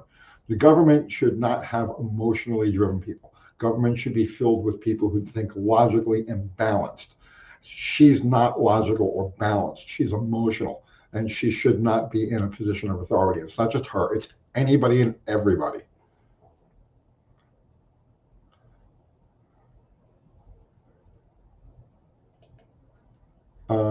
Russell Finch, now, do you think the zombie apocalypse is now closer, or are we moving away again? No, we're living it. You literally live in the zombie apocalypse. Um, Please, well, maybe we'll talk about it another time. Uh,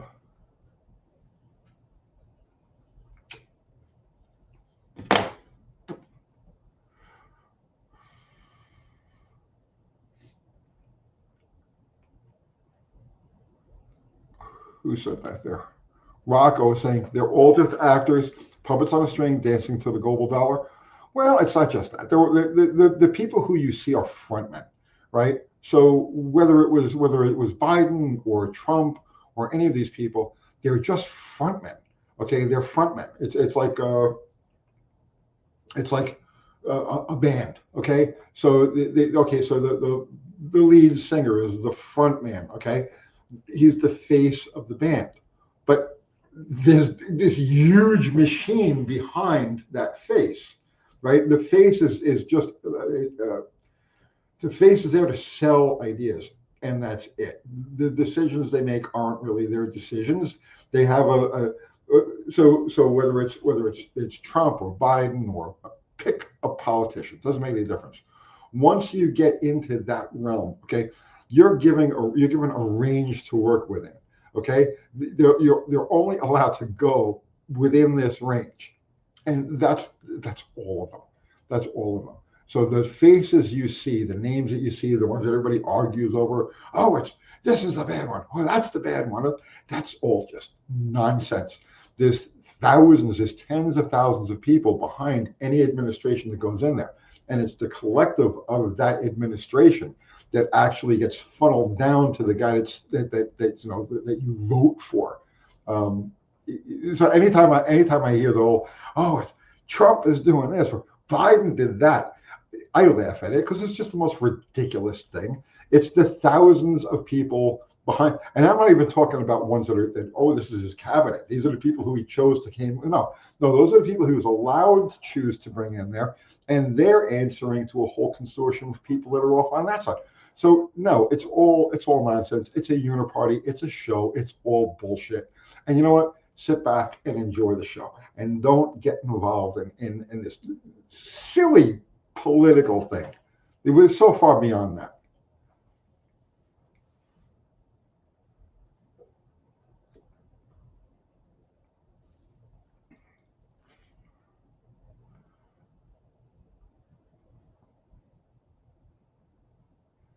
Um, I'm scrolling back up here.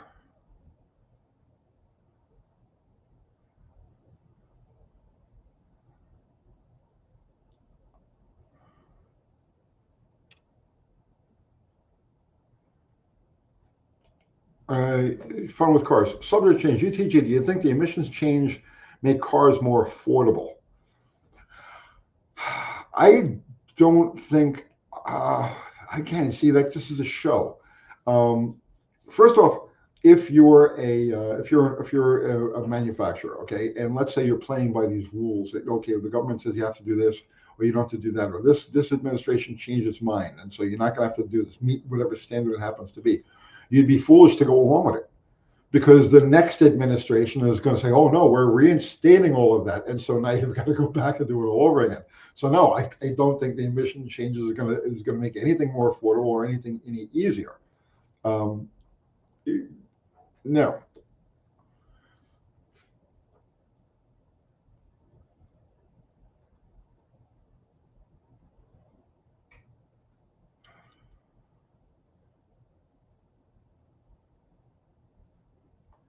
Clatra. How about the metal prices? I don't know. I haven't seen. I'm expecting a slam down from Shanghai tonight. Uh, let's see how we're doing.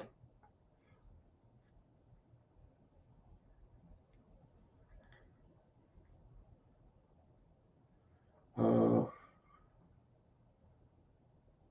okay, so currently, oh wow, I was expecting the opposite.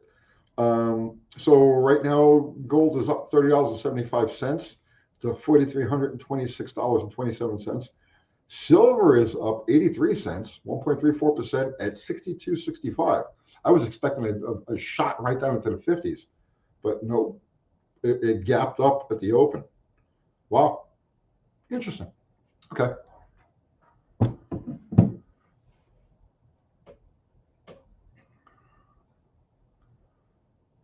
Um,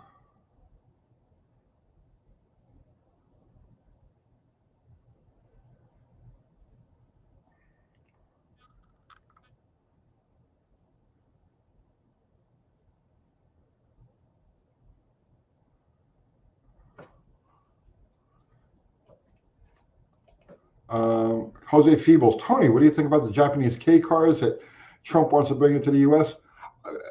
I think that they should have been here all along. I mean, people have been importing them, but I mean, they should be encouraged. See, that's what I mean about your environmentalists and your greenies and all of these people. You would have thought that they would demand that a certain quota of these K cars or similar vehicles would be sold into the market. And instead, they sanction these giant, by ponderous, ridiculously oversized SUVs and crossovers and pickups and all this other bullshit.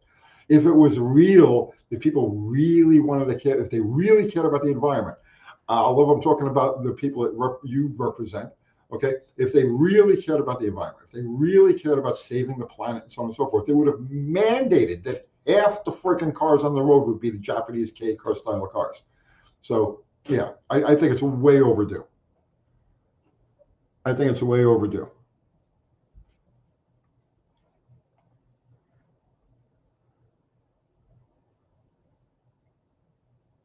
Thunder Falcon, what's happening with Thunder Falcon? Um,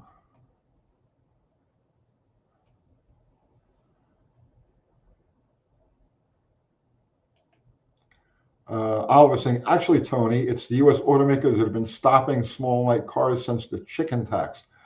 There were all kinds of craziness written into the CAFE standards by your people that basically dictated certain dimensions, weight and wheelbase and all these other things to meet certain goals.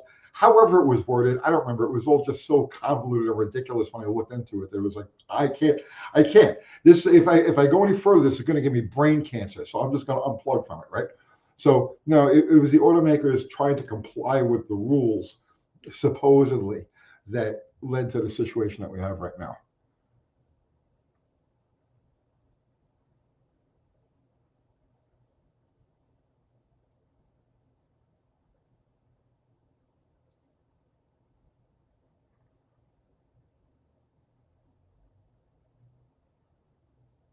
Now, if it was up to me, I would tax everything by the pound.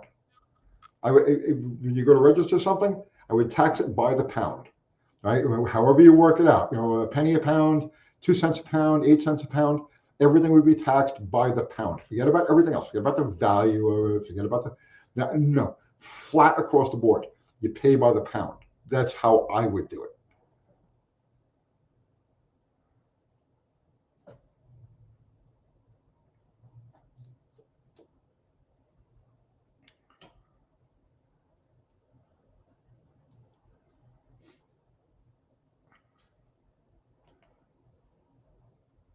Rocco, tax, no tax.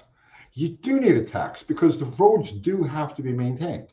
No matter how you look at it, the roads have to be maintained. This stuff's got to be paved. Guardrails got to be put up. Road bridges have to be repaired. I'm totally okay with road tax. That's fine. We're collectively all using it. Paid by the pound.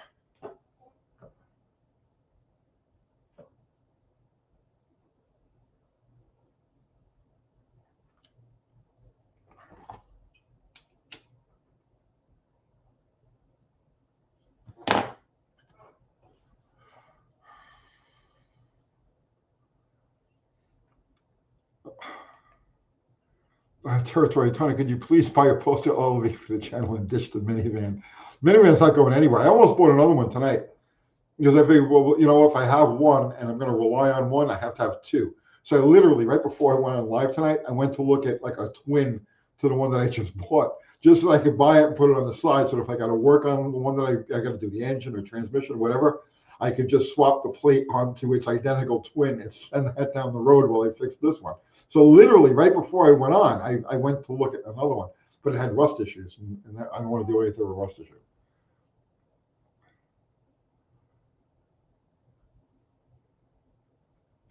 Um,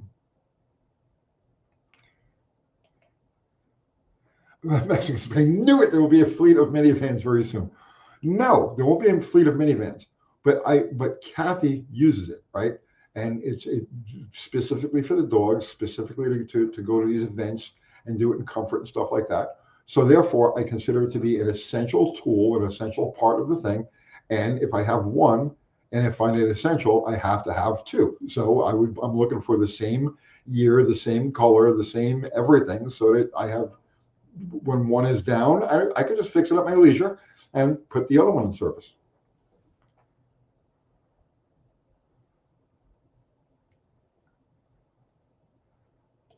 Phil McKeisker, thank you for the super chat. And you think I missed a super chat from Jimmy Luce. Thank you for that, man. I'm going to scroll back up here.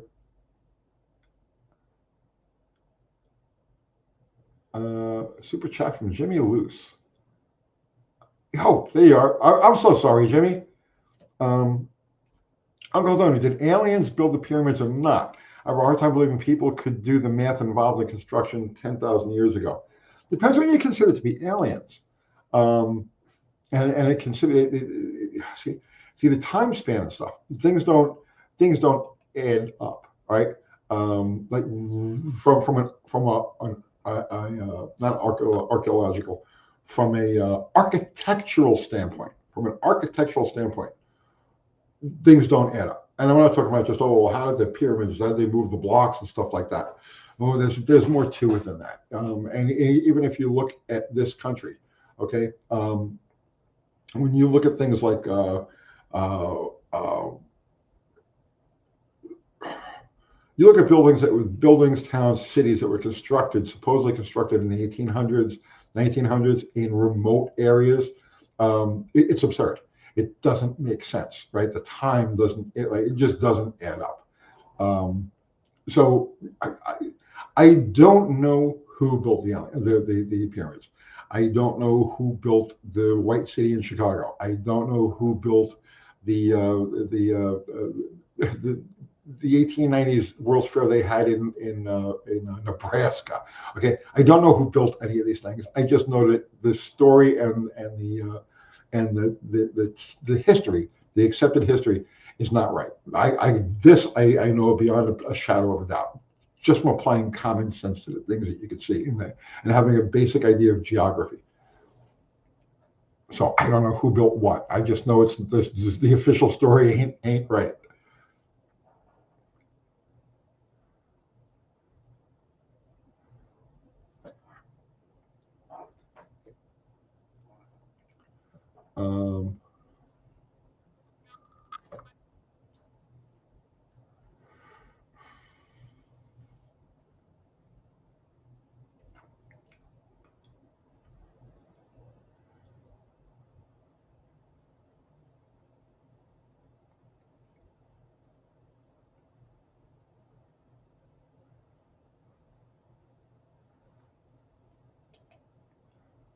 Nephilim giants build the pyramids. I don't know, man. I don't know.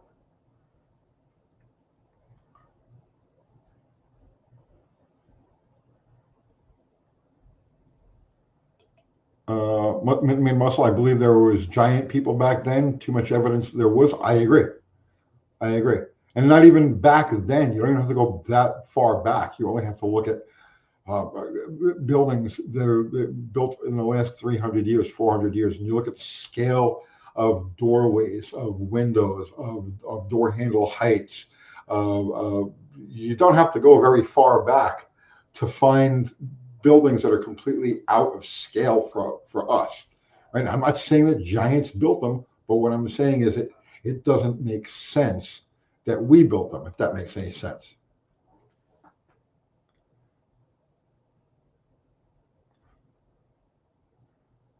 Um,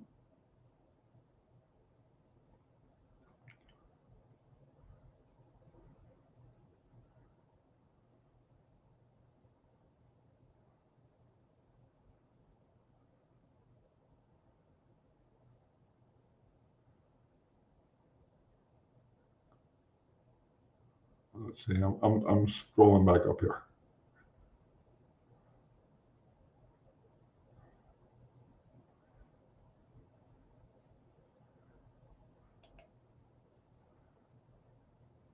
Yeah, Joe, yeah, the World Fairs. I know, I know.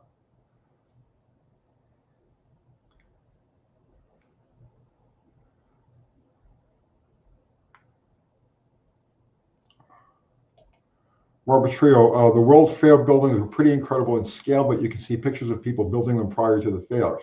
You can see them assembling certain buildings. And when you look at, if you actually go through and you look at the photo archives from the Paris World Fair in 1876, I think it was. Um, you look at the San Francisco one, 18, what year was that? 18, which shouldn't have been at all in the 1800s, given the population. Or the White City, the Chicago Expo.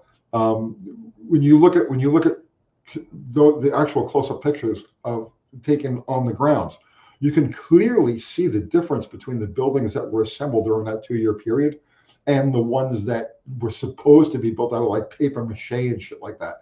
No, there were distinct differences. You can tell which building.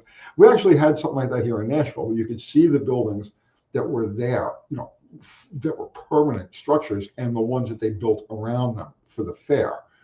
So yeah, yeah.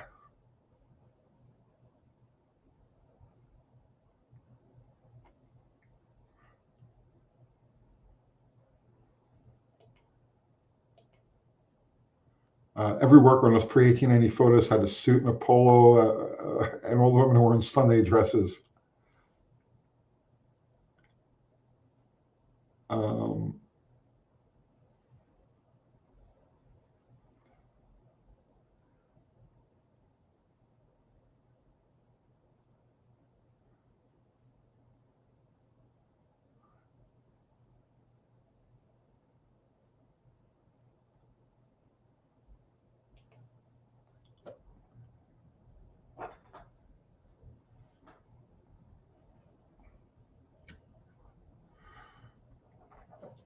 um,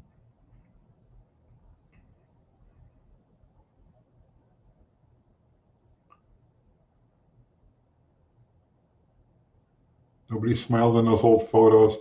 There's a lot of photos where there are no people, like where you got a cityscape, and there's no people, and I've heard it explain it well. It's because there was such long exposures back then that the people would have been blurred to the extent they wouldn't see them. But no exposure is that long.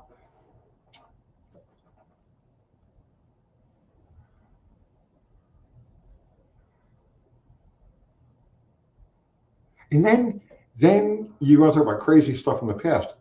Look at the melted buildings. I mean, there's actually I think it's a channel. I don't remember now, right? But this thing called meltology. Melt, MELT okay, and there are buildings that are clearly buildings, right?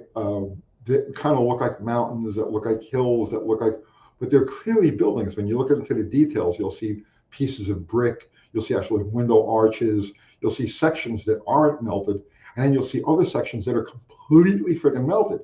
And when you look at it, it's got the same, like if you lay a bead with a welder, it's got exactly the same shape to them. Uh, Look, if you want to see some crazy stuff, look into meltology. It will absolutely blow your mind.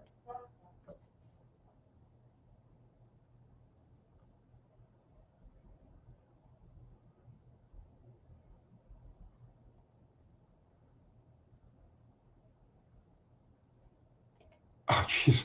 Oh my God, you keep throwing me super chat. Thank you, Bill. I'm gonna roll back up.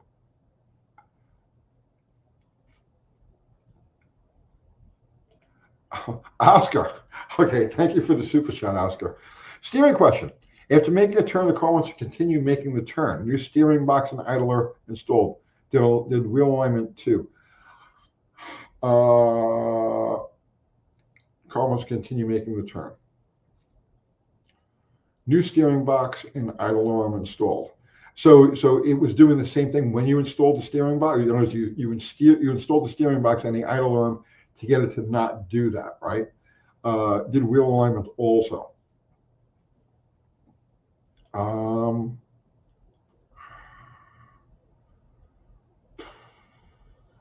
hmm. Oscar, I got to think about that for a second. Making a turn, the car wants it. Might might be a camber issue. Um, did you do the alignment, or did you actually have it put on an alignment rack?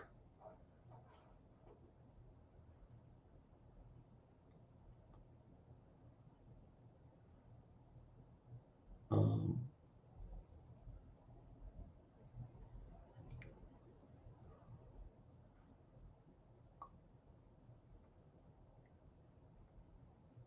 I'm just scrolling back up here.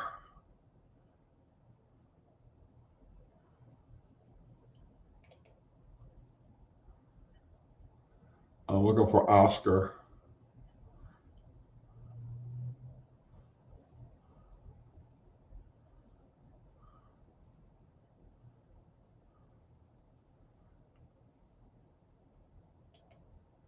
Yes, both seemed to help at first, but gradually came back. All right, so what kind of vehicle is this, Oscar? And a tire shop did the alignment.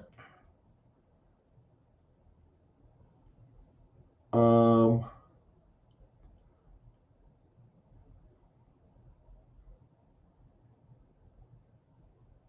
hmm. I'm, and Mexican Springs is asking Oscar, are both front tires the same size and in good condition? Like, does one have a bubble in it? Uh,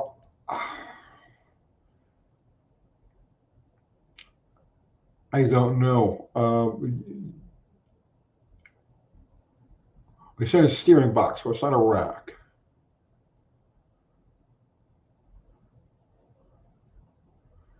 Um, yes, there it is. Okay. I do hear a clunk when driving over bumps. Tire shop didn't alignment. Ford Crown Vic. You got a cracked frame rail. You got a cracked frame rail.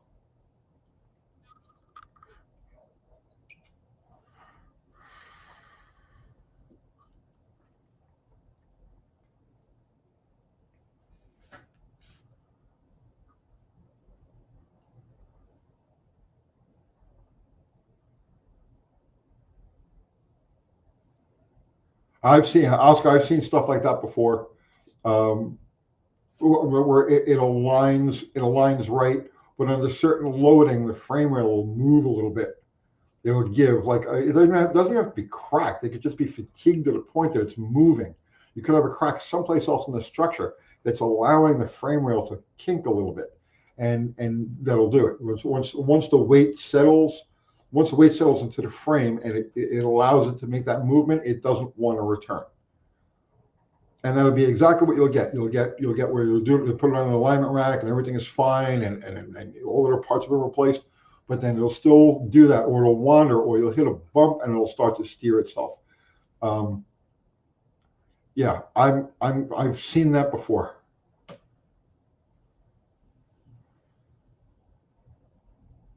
Actually, in one of my shops in New York, we had I had an ice cream truck account. So we had a whole fleet of ice cream trucks that we would take care of as service. And it was very common on those. It was exactly what it would do too. They bring it to a tire shop, they do the alignment and everything, and the next thing you know, it ends up at my place because it would do exactly that. They hit a ripple in the road, a bump or whatever, and then it would just start to. and always pull either to the left or the right. And without fail, it was a fatigued or cracked frame rail where the box would bolt up.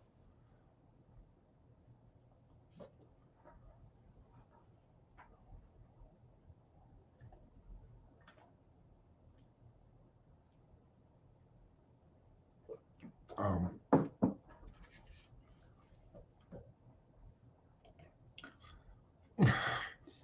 Austin H. Hey, Tony, glad to see you still in it. Just want to ask, did Epstein kill himself? No, absolutely not.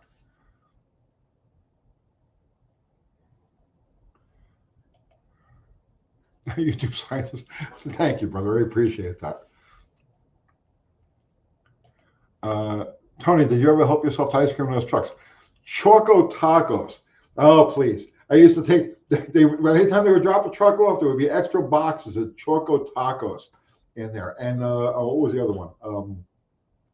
Oh, God. It was this was good humor. It was vanilla ice cream with like a crumb cake outside and a chunk of chocolate in the middle. I can't remember what the hell they call them. But anytime they would drop a truck off, there would always be, they'd empty out the freezer except for a box or two of the Choco tacos and these other pops with the chocolate in the center because they knew I was going to rob them anyway.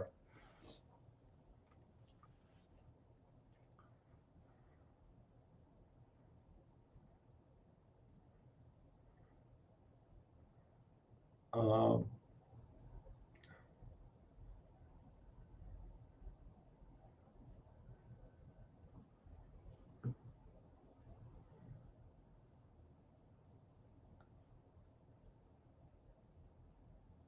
let's see.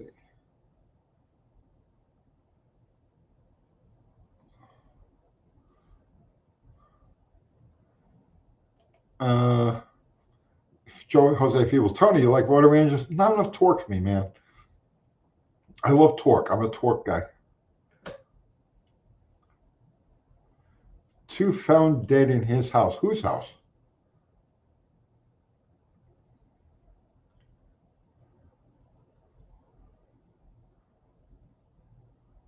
The Fonz? The Fonz they found dead in his house? Oh, that's a shame. He seemed like seemed like a nice guy. King's Rule, late as usual, but you made it just the same.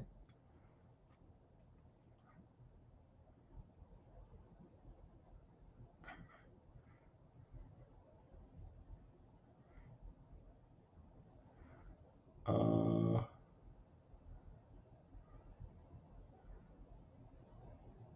they found the Fonz dead in Rob Reiner's house. Well,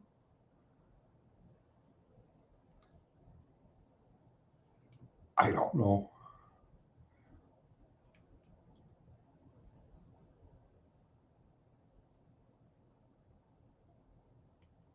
I'm just scrolling back up, guys.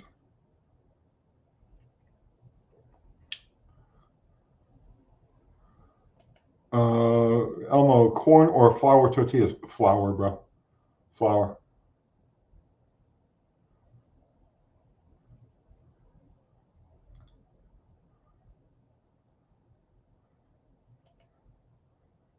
Tony, you and your tacos.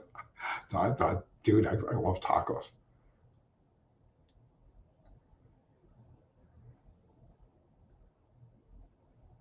Well, lately I'm on a. I was like I was crazy on Mexican food for a while, but lately I've been on Japanese food, man. I've been eating at this. There's a Japanese hibachi place down the street from my house. It's been there for years, but lately now I've been eating there like I ate there like 5 times last week. I ate there twice in one day. I ate there for lunch, and then I went back with Dr. Art and his wife and Kathy Bananas, and I ate there again the same day. Um, you guys want to see some crazy stuff. So you know In-N-Out Burger, right? So of course you West Coast guys know In-N-Out Burger. So the owner of In-N-Out moved to Tennessee, actually the next town over from me, Franklin, and they opened several locations in the Middle Tennessee area. Okay, this last week. Well, it's been bedlam. People are online for like 5 or 6 hours to get an In-N-Out burger. Last night it was about now they'd already been open for like 3 days. Last night it was like rainy, like sleet, that type of thing. Miserable out in the 20s, and it was about 9 o'clock at night. And I was like, okay, I'll bet you there's no line over at In-N-Out Burger, and I can get in there and out. Right? Wrong. I get there, and this has already been over for like 3 days. I get there last night, 9 o'clock. The parking lot is jammed. They've got guards everywhere, standing out there in the rain, right, making people go away. The line to get in was still wrapped around the building in the wet. Like it was bedlam, absolute bedlam. I don't think I've ever seen anything quite like this.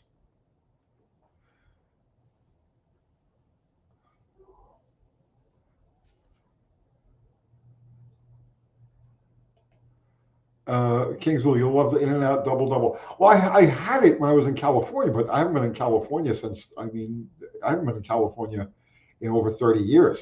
But yeah, I know.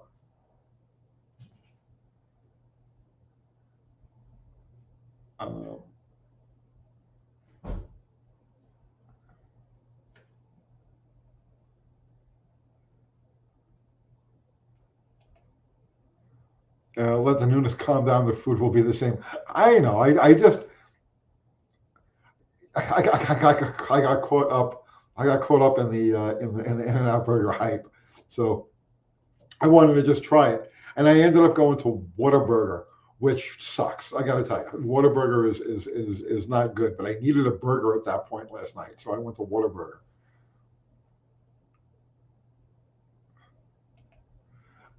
Tony's flavor of the month. It was Mexican. Then was Japanese. Next up, Indian. I eat a lot of Indian food, man. I have an Indian buffet down the street from my house, the opposite direction from. And oh yeah, give me some Indian food, bro. Oh, zero. You got to cut out close bad news from my best brother. Good night.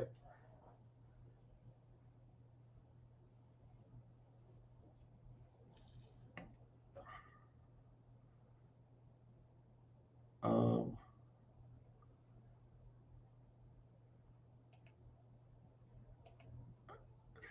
Thank you, Andrea.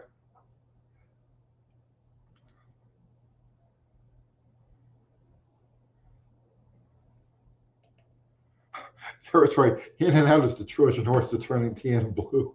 I don't think so.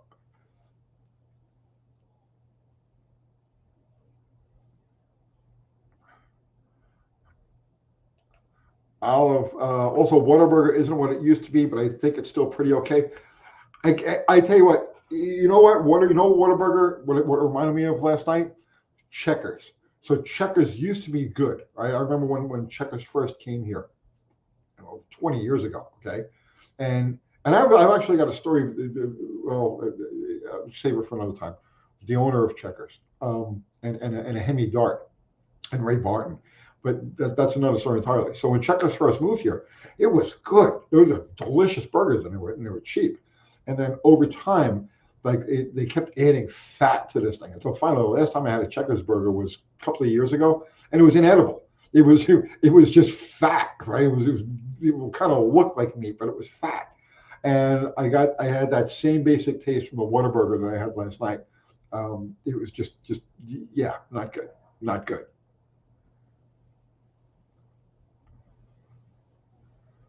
Um, yes, I saw that the IHR bought Maple Grove.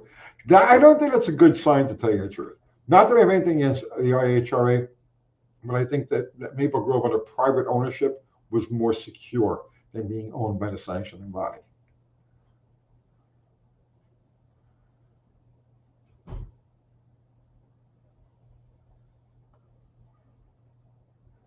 Um,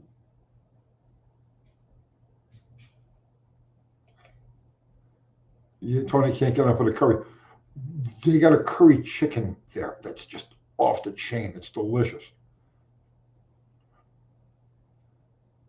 Um,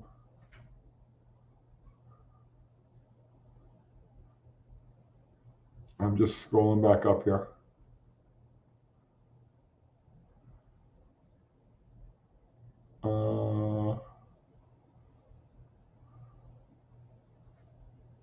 Okay.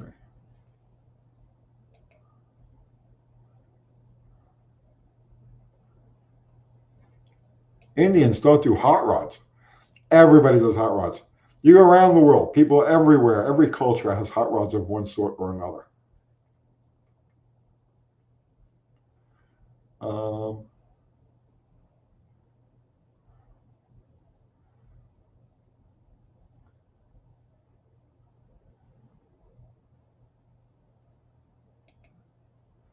you're in a Hawaiian barbecue craze. Oh, there was a place called Lee's Imperial Gardens on Staten Island. It was a Chinese buffet, and they had Hawaiian beef and pan fried dumplings. And this place closed like 40 something years ago, and to this day, it's still the standard that I hold every food, every consumable thing.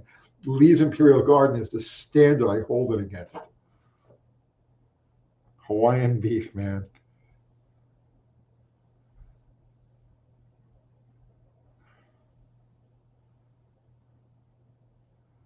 Uh,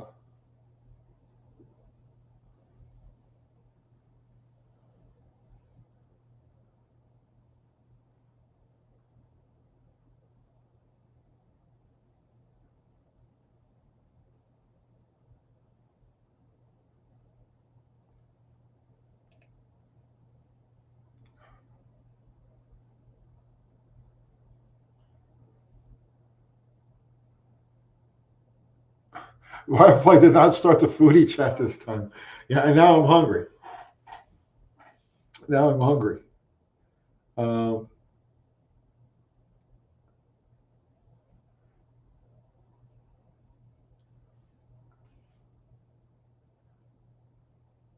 all right. Yeah, okay. See, now I got to stop this now. Literally have to go eat now. Um, all right. So actually, we're going over to 2 hours. So I am going to wrap this thing up now. So I'm going to thank my amazing mods, Zero, who just checked out, Fubar the Axe, and Mexican Spec guys. Thank you so much. We had some. I saw we had some troll action before. You guys squashed it. You just squashed it. Thank you. Um, Everybody contributed with super chat. Thank you so much. Greatly appreciated. It's never expected, always appreciated. And everybody who contributed with your presence and your conversation. And Food by the Axe just put up a link to my merch. So if you want to sell t-shirts or hats or anything like that, that link that Fubar just put up there, thank you. And everybody contributed with presence and your conversation. Thank you equally. You guys are awesome. You make it possible for me to do this, and I'm eternally grateful to you. What's coming up this week? I don't even know what's coming up this week. I know that Dr. Art does his live every Monday night at 7 o'clock. So head over there and support Dr. Art. Some of you know, don't know, his channel got nuked about 2 months ago now, and he's been rebuilding it. So he needs all the support he can get. We're doing the usual live with him on Wednesday night. And I think that's it, right? I thank my mods.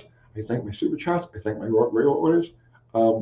And that's it. And Meltology. Go look at it. You think I'm crazy, okay? Go look into the whole melted building thing. You want to blow your friggin' mind. And good night, all.